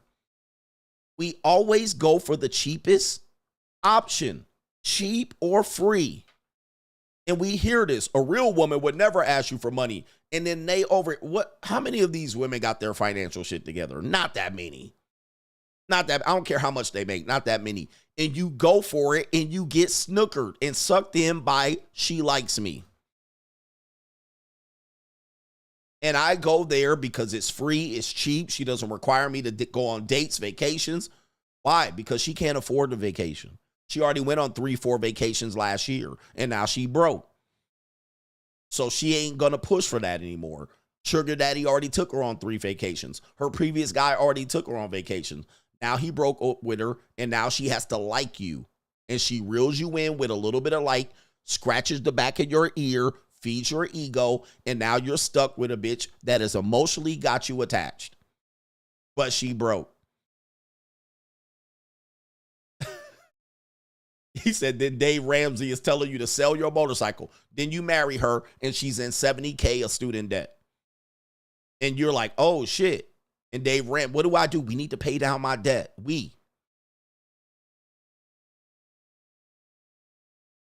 When I tell you you pay on the front end or the back end, I am not lying to you. That woman's video clearly shows me the art of manipulation on men. You always go for cheap and easy and free. That's what you base all your relationships. Right?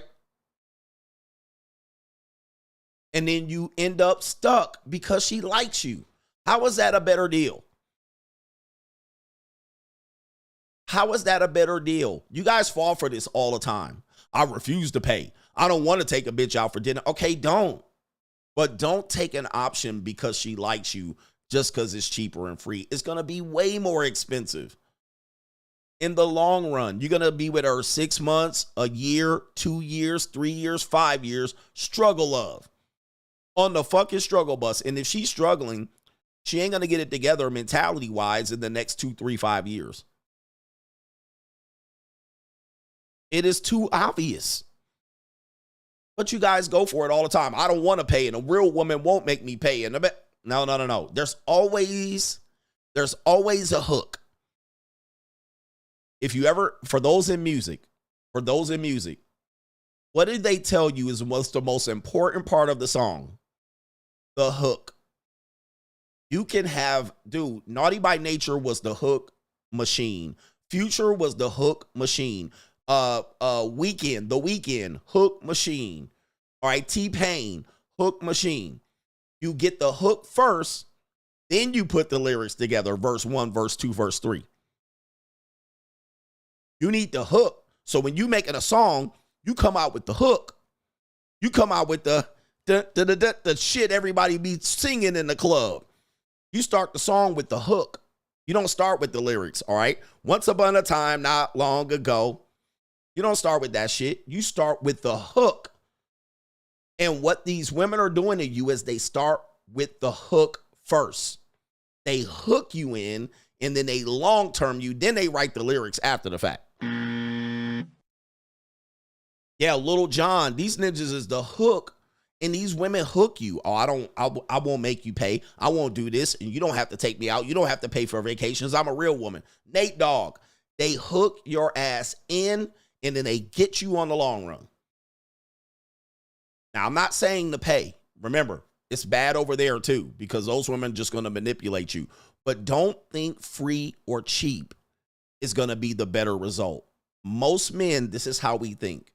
And it's a busted mindset because this is going to be a struggle relationship filled with frustration. She's going to get frustrated. And oh, by the way, her finance is going to come up. If not that, or it's only going to take one dude to come in and say, I will fix your bind and it's over.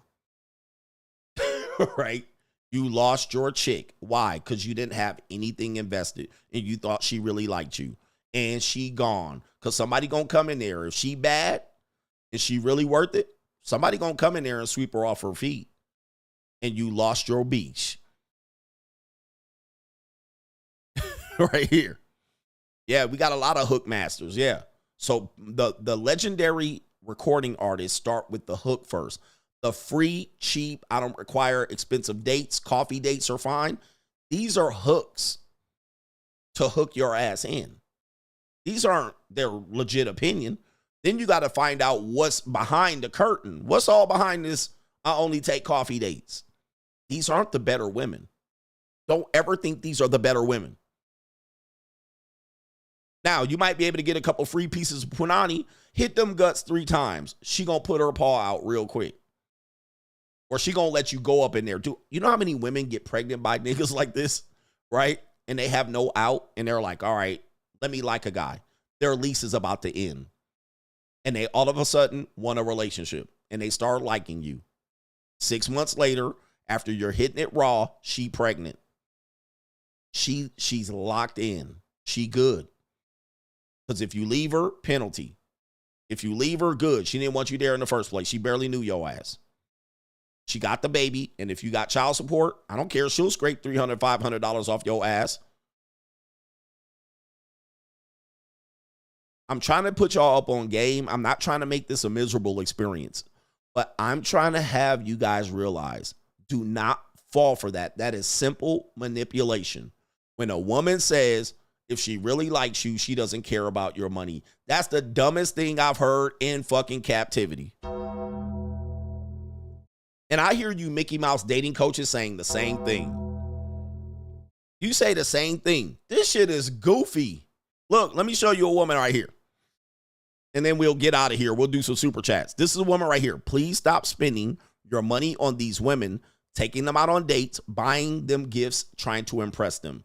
Okay, let's hear it. Stop spending your money on these women, taking them on dates, buying them gifts, trying to impress them. They don't like you. Do you hear the manipulation now? Do you hear it?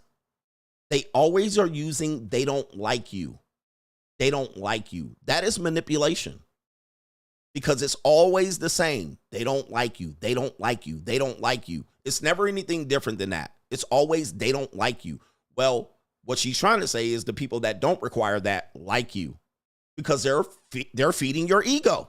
And this is a single mother confirmed. I mean, look at her face. This is a single mom. And she ain't got no fucking money. Look at that apartment building. So what she wants is to take you guys away from these strags and these slags and these schizoids and these gold diggers and sugar babies. She trying to take that market share and bring it back. Oh, they don't like you. This is their new tactic.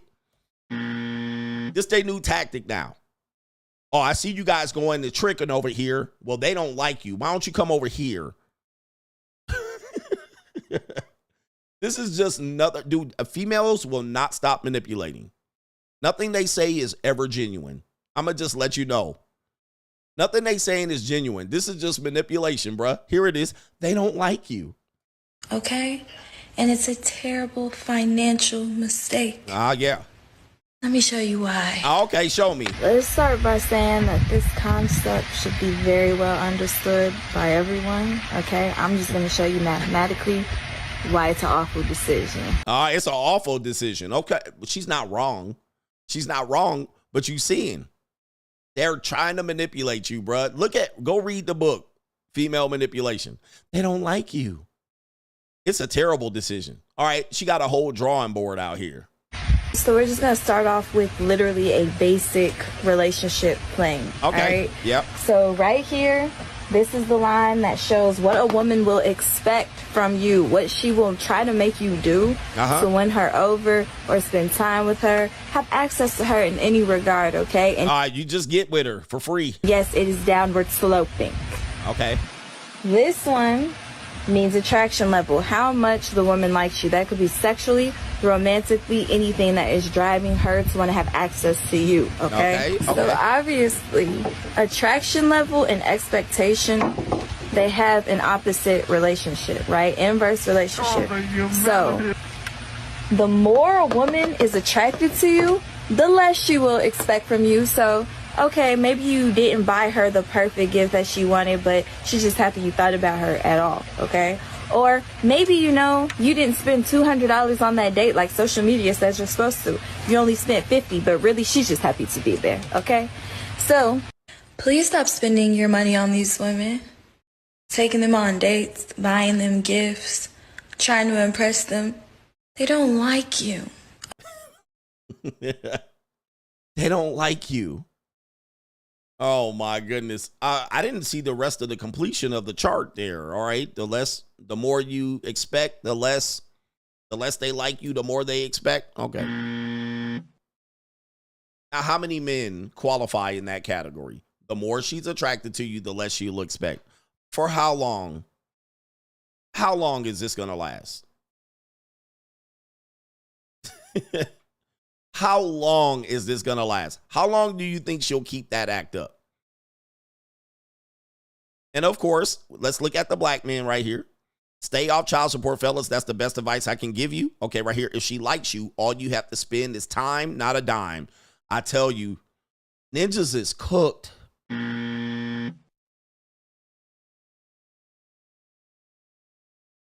Y'all, I mean, do you see where the problem is? I mean, knowing what I teach, these the type of men that are cooked. If she likes you, all you have to spend is time, not a dime. Wow. Man, I can't help y'all. Men are the problem out here. I got it. This is a guy that says he got it for free. He will say, I got it for free. And this is more rhythmic, rhyming, pimp language. You know, anytime a ninja rhymes something, you got to be suspect. All right. But isn't time your most important asset? No. You just got to spend time. How much time? How much is required? It just is really cooked out here. Here it is right here. Get your money up, young kings, and you can pick them like eeny, meeny, miny, mo. There you go right there. There's a guy that gets it because he doesn't get it. He's just going to settle for the one that he only has to spend no money on. That's his strategy. And this guy said, get your money up, young kings, and you can pick them like eeny, meeny, miny, mo. Meaning, essentially, you'll have more options. He said, just remember, you have the power. Don't chase them, just replace them. There's a winner. Ninjas ain't all down bad. There's a winner. He got it, but look at the ratio. Not many people like that because men are taking the cheap way out. I've got more punani without dates and none with dates. She's on point, and that's the truth. That is the truth in many cases for many men. Some men try way too hard, and you don't even have to try that hard. You don't got to pay no rent. You ain't got to do all that. But yes, you can go on dates and get none. All right, and we got right here, your 4 months is another man's one night. Just remember that, fellas. Okay, this one's a long one right here. I'm not going to read all this. All right, that's a long one. There's probably some gems in there, but I can't read all that. Every woman disagreeing is exposing themselves. Facts, the guys who they really like, they're not taking them on any dates. Again, this is a short-term strategy, right? This is a short-term fix. But what happens after a couple months?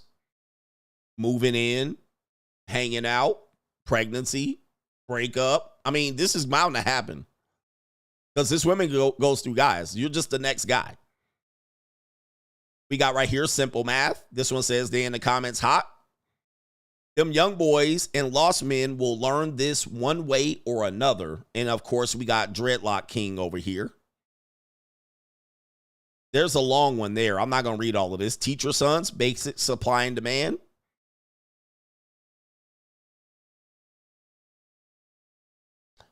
This is an interesting one. I understand everything she said. If I'm not attracted to you, I'm not taking gifts or free meals for personal gain. I want a man who can tell me no sometimes, which lets me know he has a secure attachment style versus anxious attachment style. Interesting.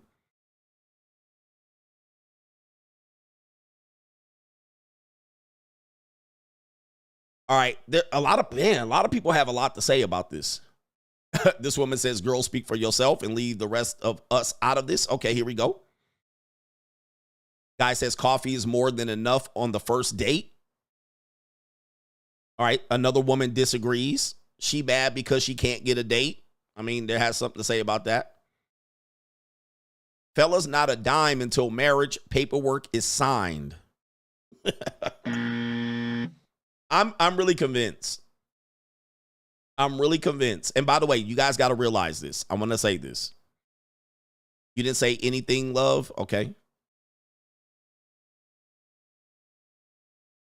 Here's what I'm at to say. Because you guys have it so much figured out. But I'm going to ask you, once again, that demographic of people, that's a black woman and a black man. What is the relationship level right now of this demographic? Because people have it all figured out. The men have it figured out. Not a dime until marriage. Okay, good luck with that. All right.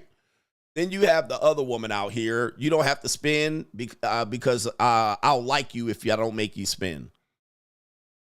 The relationship statistics of this community alone is enough to cripple this country in dysfunction, crime, homicides, and baby deletions. If you remove this demographic from America, you would decrease the homicide rate by 50%. You would decrease the amount of kids born out of wedlock by some 60 to 70% in some democratic cities. The level of marriages in this community is dismal. In fact, the women in this community, literally, they are the least marriage and the most divorce. The almost unthinkable statistic. How can one group of women be the least likely to get married and the most likely to get divorced? Remember, you guys have all the answers. Not only that, more children are born out of wedlock in these marriages, in these relationships, that you guys got it so figured out. The men ain't going to spend a dime and the women out here ain't going, because y'all want to argue with me. The amount of kids terminated by pregnancy in this community has led to the decrease of this population by 1% in 20 years. Because you guys have it so figured out and you still are using old archaic knowledge and no way to build a relationship. You can't build relationships this way. More men in this group are on child support and can't get a passport right now to go see a Ling Ling in the Philippines right now. This demographic that y'all got it so figured out and you guys are on the internet telling me what's up. Oh, by the way, this demographic has the most sexually transmitted diseases in America per capita of any group. The black women do. As a percentage. And it mind boggles me when people like this, these simpletons, jump up here and act like they know how to do it And the men are going to stand in there. Not a dime until marriage contract is signed. He said these are the breaks. Where are you? What kind of mindset do you have? You guys are literally corrupting the relationship marketplace with this shit. And the men in the comment section, the ladies in the comment section, absolute dysfunction. Now we got a woman that says right here, this is her strategy. Stop taking women on dates. Don't pay for nothing. And these niggas, yep, we ain't paying for nothing. We just gonna get it for free if she really likes me. Am I stretching it here? Am I stretching it? Am I exaggerating? This is tragic. And you've been doing this for 30, 40, 50, 60 years, and you still haven't figured it out. I offer you literally, yeah, it's the blind leading the blind. I'm offering you the perfect solution to just understand what you guys are dealing with. If you understand what you're dealing with, you will realize the shit doesn't work the way you guys are doing it. On either end, the women asking you to pay their rent, neither of the women saying, you don't have to take me out, it's free. This is not a reach. And look at the level of dysfunction in these comments. And none of these people are married. Many of them economically, and oh, by the way, can I add to this? This demographic represents the lowest economic demographic in America combined. The lowest net worth, the lowest, I mean, you bring in a lot of money. Money is being earned somewhere. The lowest economic demographic in America right now. You ninjas are special. And here you come with this old shit and you can't get it together. And both of these people are dead ass wrong. Dead ass wrong. This is a wrong strategy. This is nothing but manipulation. And these niggas don't pay nothing. Where is it at? All she wants is my time, not a dime. Tragic. Tragedy. I mean, sad, but I guess it's the white man's fault too. You guys see, this is your own picking. You're picking your own mates. The white man don't got nothing to do with what you picking. These are y'all ninjas figuring it out and stalemating on each side. Let me get to these super chats, man. Y'all love struggle love. Oh my goodness. Y'all love struggle love. And then here's the sad part. Let's say that there is one person with common sense. Because listen to this. Because there's a woman here saying, what should men do? Let's just say you're a black guy and you meet a beautiful black woman like this sister. Okay, right here. You meet a beautiful black woman. The likelihood that both of you guys make sense is slim to none, and Slim just died. There's more likely going to be one dumbass and one smart person. Now, the dumbass is going to want to lead. The dumbass is not going to want to listen. Why? Because they too busy being country asses. Y'all too busy being country and Bamas. It literally going to be one smart person and one dumb person. That's the only chance y'all got. The likelihood that both of y'all come in and make sense is slim to none. Low chance. One of these people going to pull the other one down like a crab in a barrel. Right. There ain't no way you're going to get two people with logical damn sense to make this work. There ain't no fucking way. All right, not with this group of people. You're going to have one smart person and one dumbass stuck in 1986. Talking like this. So I would be the smart person. She will be the dumbass. Who you think is going to win? The dummy. Because she's going to be like, you don't have to pay me. You don't have to pay. And then all of a sudden, Unbelievable, man. Good luck out here. Sheldon says for a chick tried to get me on the back end last year. The chocolate champ. The back end is where the game is played. I don't care what race you are now. It's always the back end. Most men get hurt on the back end, not the front end. These little women that ask for rent and dates, little $200 here and $150 there and $300 there. Let's just say you go all out and you help her with her rent. Her rent is what, $1,500, $1,800. Maybe you put in $800. These things sound like it's a waste of money, and yes, it would be egregiously a waste of money. I'm not saying that's what you should do. Please understand that. I'm just saying, you think that's bad? Wait till you get in a relationship with one of these jackasses that say money don't matter. Right? She's also going to tell you why you work so much. You don't have to work that much.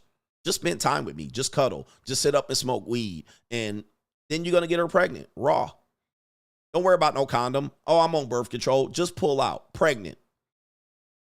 And you can't say it doesn't happen because this demographic is highly engaged in out-of-wedlock pregnancies. Then all that time y'all spent up all day Saturday night fucking each other and smoking weed, staying up late at night, and her bumping you off your path and purpose because money doesn't matter to her. Her finances don't matter to her.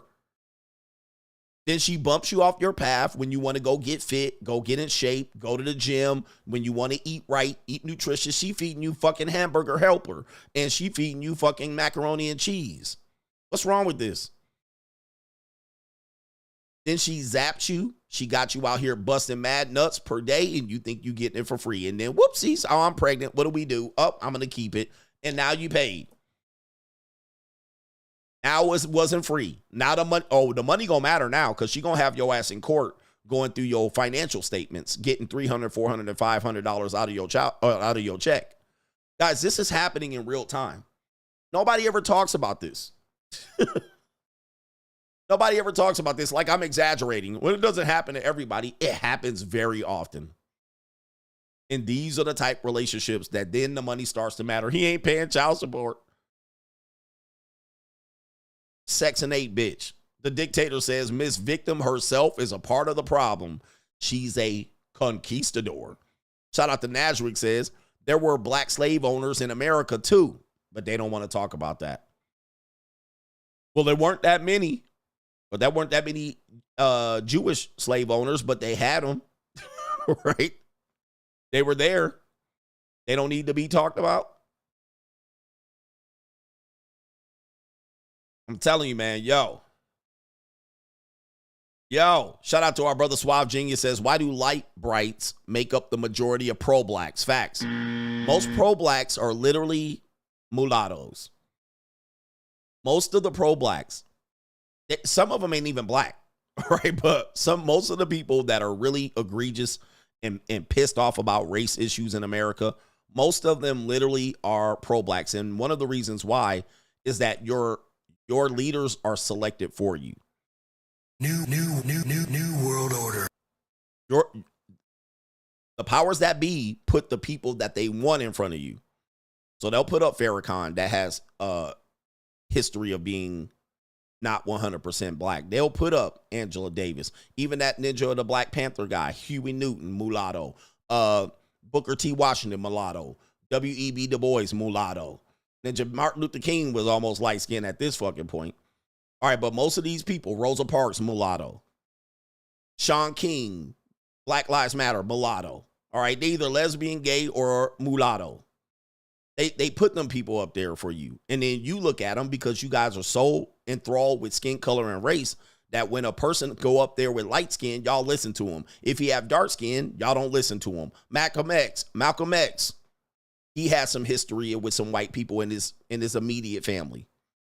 And he was a light skin. So y'all listen to light skins. Y'all listen to light brights. If a whole black nigga jump up there, y'all wouldn't listen to him. Colin Kaepernick, mulatto. All right, most of them people, Obama, mulatto. Kamala Harris, mulatto. Like if they put a black as midnight black person up there, y'all wouldn't listen to that ninja. All right, so y'all only listen to light skins.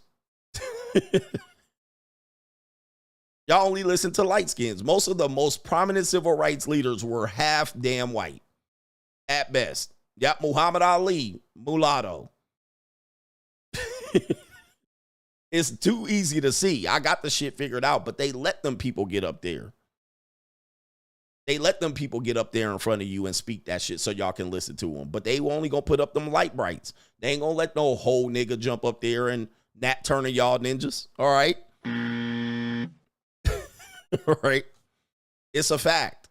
All right? Look it up. And there's some exceptions to the rule, but they will put the mulattoes up on your ass real quick and have y'all listening and praying to them. Beyonce, mulatto. All right? Y'all listening to them light brights. And I'm not dissing them, but that's who they put up there for y'all to celebrate and bow to. She the queen.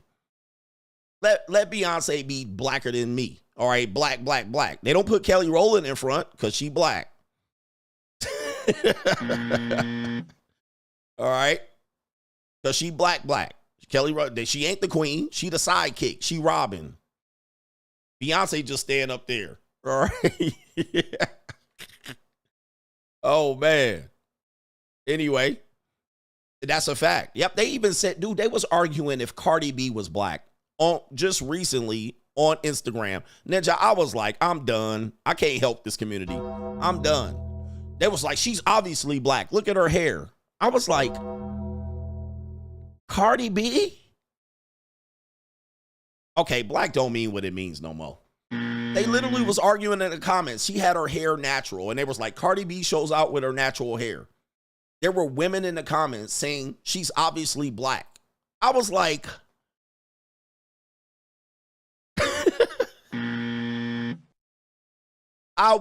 man, nah, these people, I'm not none of these people, bro. These people are insane in the membrane. Right here. I was like, huh? She black? Right? I was like, man, they let anybody get black. All right, here we go right here. This is the comment section right here. Oh, look, here you go right here. I got the example right here. This the post right here. This is her natural hair. All right, so this is her natural hair. Man, I don't know no black women I got here. And it says right here, it's giving black girl magic.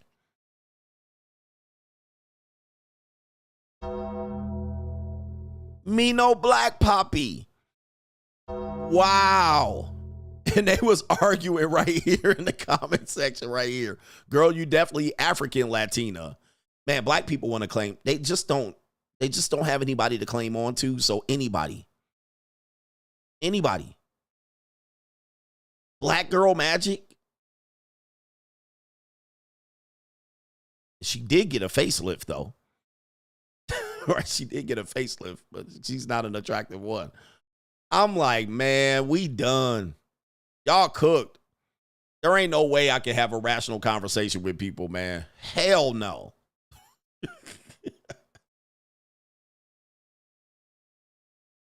I don't know. Black people want to be something. They want to be something. So anybody famous, they just clang on to them. They clang, hang on to them. She one of us. I'm like, that's a whole Latina. All right, but that's neither here nor there. Caitlin says, Coach, you singing about how we want women sexually is hilarious. Please tell us when the R&B album is coming out. Indeed. Yeah, man. And we got another brother that I need to acknowledge.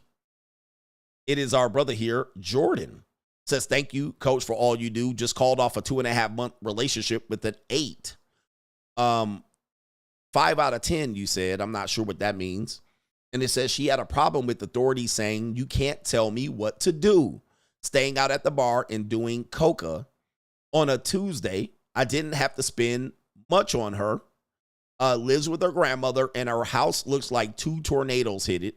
Sex was good, but she was going to be a problem down the line, not wanting to listen to me. Give her the buzzer.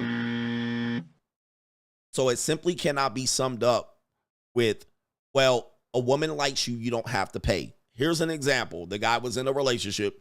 He didn't have to spend much money on her, but that also came with, you can't tell me what to do. And then that also came with, he couldn't tell her to clean up her house. So, man, I'm telling you, man, it's just not even half the story. But anyway, it's sad to see people go down in flames on this mindset. This mindset is corrupt. It is not healthy at all. Because real life is happening out here. You guys going to have to pay bills. Caitlin says, women want a guy who's good in bed but won't cheat. Yeah. Ideally.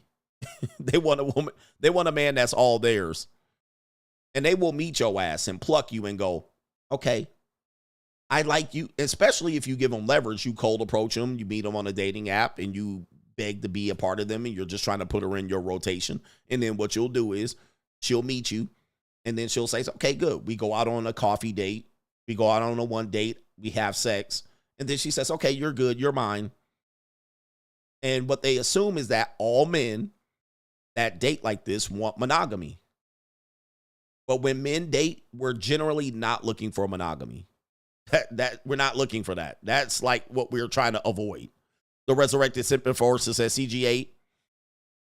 It's a couple you play whose wife cheated on him and had a new guy around his kids and he took her back. The amount of men taking cheating women back is disgusting. My ex-wife even shamed me for not taking her back. How do these women be unbothered like it won't affect relationships? It's pure manipulation. That's the answer. They're manipulating you.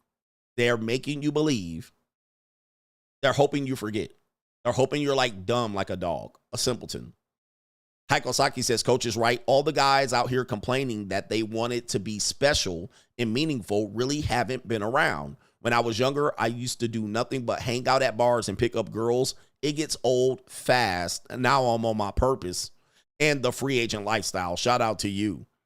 And shout out to our brother Ab Youssef says, Coach, I'm rolling the dice. My girl is pregnant and I asked her to marry me. I know that 70% of marriages fail, but now, not with my girl, Coach. Free agent lifestyle for life. Uh-oh. I hope you were joking. But if not, good luck. Big Joker ATL, Coach, got me dying with the do the right thing. Ice Cube on the titty. He says, babyface in the background, Dollar General ass candle burning. Nah, he says, my first time was more like, I can't pronounce that. All right, but shout out to you. All right, yes, that lions and tigers and bears the roar. Dr. Beto says, CGA,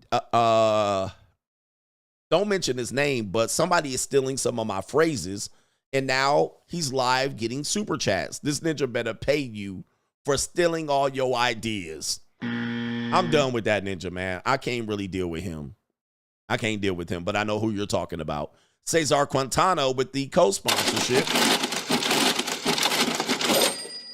He says, Coach, to your point, from ancient Greece to medieval times, European kings and the church generally tolerated having brothels as a part of society. It was viewed as a necessary evil that, if outlawed, might lead to a greater evil. They even had special monasteries for retired prostitutes. Now, that is, I've done some research on the history of it, and that is true. Even these societies that were highly religious knew that they could not do anything about it because some of the frustration that men have in relationships is the availability of sex, all right, which gives women a lot of power. If they are in a monogamous relationship with you and then you cannot get sex outside of the relationship, even by paying or with an affair, the woman has control over you. And we live in a time now where women have control. Like, we live in a time where it's like, nah, you can't get your meat fix anywhere. Now, in Japan and other cultures, you can do so. It's not looked as negatively. It's a necessary evil. But here, we actually have feminism, and the church ban it and make it illegal. As a result, look at the relationships. All right, the relationships are getting tougher to maintain. And it's still happening on the back end, so I don't even know what's up. But listen, there's not really monogamy. Monogamy doesn't exist. All right, so you can act like it exists, but it doesn't. It's very few people are in monogamous relationships. Very few. Because there's married men getting they be fixed out here. Right here. He says, not sure why it was seen as evil. Well, because of the church. So it was a necessary evil. It was like, hey, we have to have this. But when they had it, they controlled it. They were actually able to monitor it. Shout out to ASAP Hanswell says, yo, mama black, but maybe not. Let me check first. Hashtag ancestry. Salute, coach. Maybe your mama ain't black. Teron McAdams says, even Malcolm X said, who taught you how to hate yourself? History indeed rhymes. Keep cooking, coach. And Malcolm X, I believe in the movie, he hated his white lineage. But he knew about it. Like, wait a minute. But then he's telling you to love your blackness, but he hated his whiteness. I don't know, because they were the devil. Shout out to Black Man in the Suburbs, coach. You just don't miss. Both of my grandfathers were light-skinned, and one of my great-grandfathers was white, and my great-grandmother was half white, too. I never understood the hate and don't consider myself as black. There's not many pure blacks out here. Maybe in Philadelphia or Milwaukee. You'll see them when you see a full black, you'll know one. You'll know it when you see it. Like, it's unquestionable. It's undeniable. In America, if you see a full black person, like, you'll know it. Like, it's apparent. And I know y'all just be like, there's light-skinned people in Africa. No. We're talking about America. Stay over here, Ninja. We in America. But you'll see, when you see a full black person, you'll know it. First of all, they'll be probably in poverty. They'll be in poverty. They'll be in an impoverished area. That's where you're going to see one. No, Kodak Black is not American. I'm talking about an American black person. Like, they'll be somewhere in Geechee town in South Carolina or Florida, or they'll be Kai Cenat is not even American or black. I think his descendant is Caribbean, if I'm not mistaken. But they'll be black, and they will be only mated with black people. You'll see them. They'll have like little ponytail. The girl will have a little ponytail back here. All right, Kodak Black is where? Where is he from?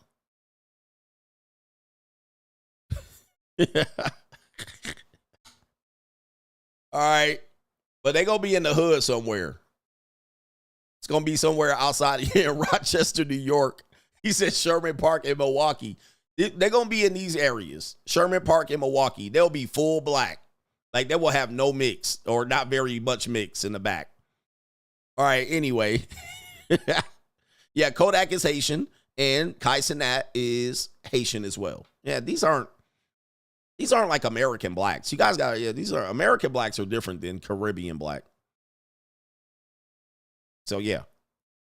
But there's not many pure people. Not Americans. Not black American. There's not many pure of them. But there are a few tucked away in pockets, but there ain't that many. All right, anyway. Oh my goodness. Oh, let's see here. He says, I look Nigerian or Cambodian. I don't know. Cambodian. Oh, Cameroon. I thought you said Cambodian. Shout out to Bob, says it's really a catch-22. If she likes you, but you're an ambitious guy, she will be a hindrance to your development, but want you to pass all your time with her. He says, if you're a bump, I think you meant a bum. If you're a bum, you will both struggle in life. That is a catch-22. So Bob has got it right. So she's not going to require you for dating, but then when you say things like, I'm going to hustle, I'm going to get a second job, she's going to wonder why. She's going to say, why? Why do you need to go get a second job? You're good making the $40,000 a year that you make now. And then you're like, yeah, but I want to make 80. I have dreams. And then everything you do in terms of being better, she's going to block it. She's going to block it. You don't need a nice car. You don't need to buy that watch. It's not just that she's free. It's that she's going to not let you hustle.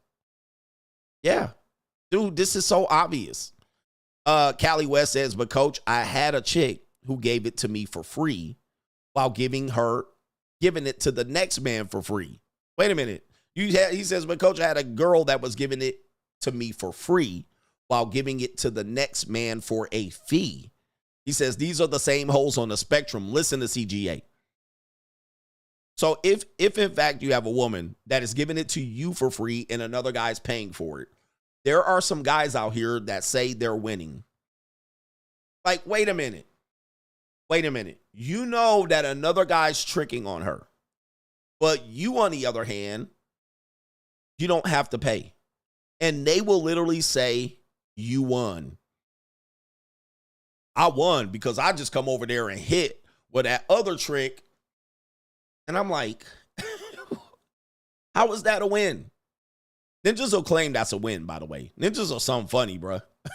Right here. I'm like, what? And so you following up. Oh, by the way, you're always getting seconds because she still got to pay her rent. So he going first. You getting seconds.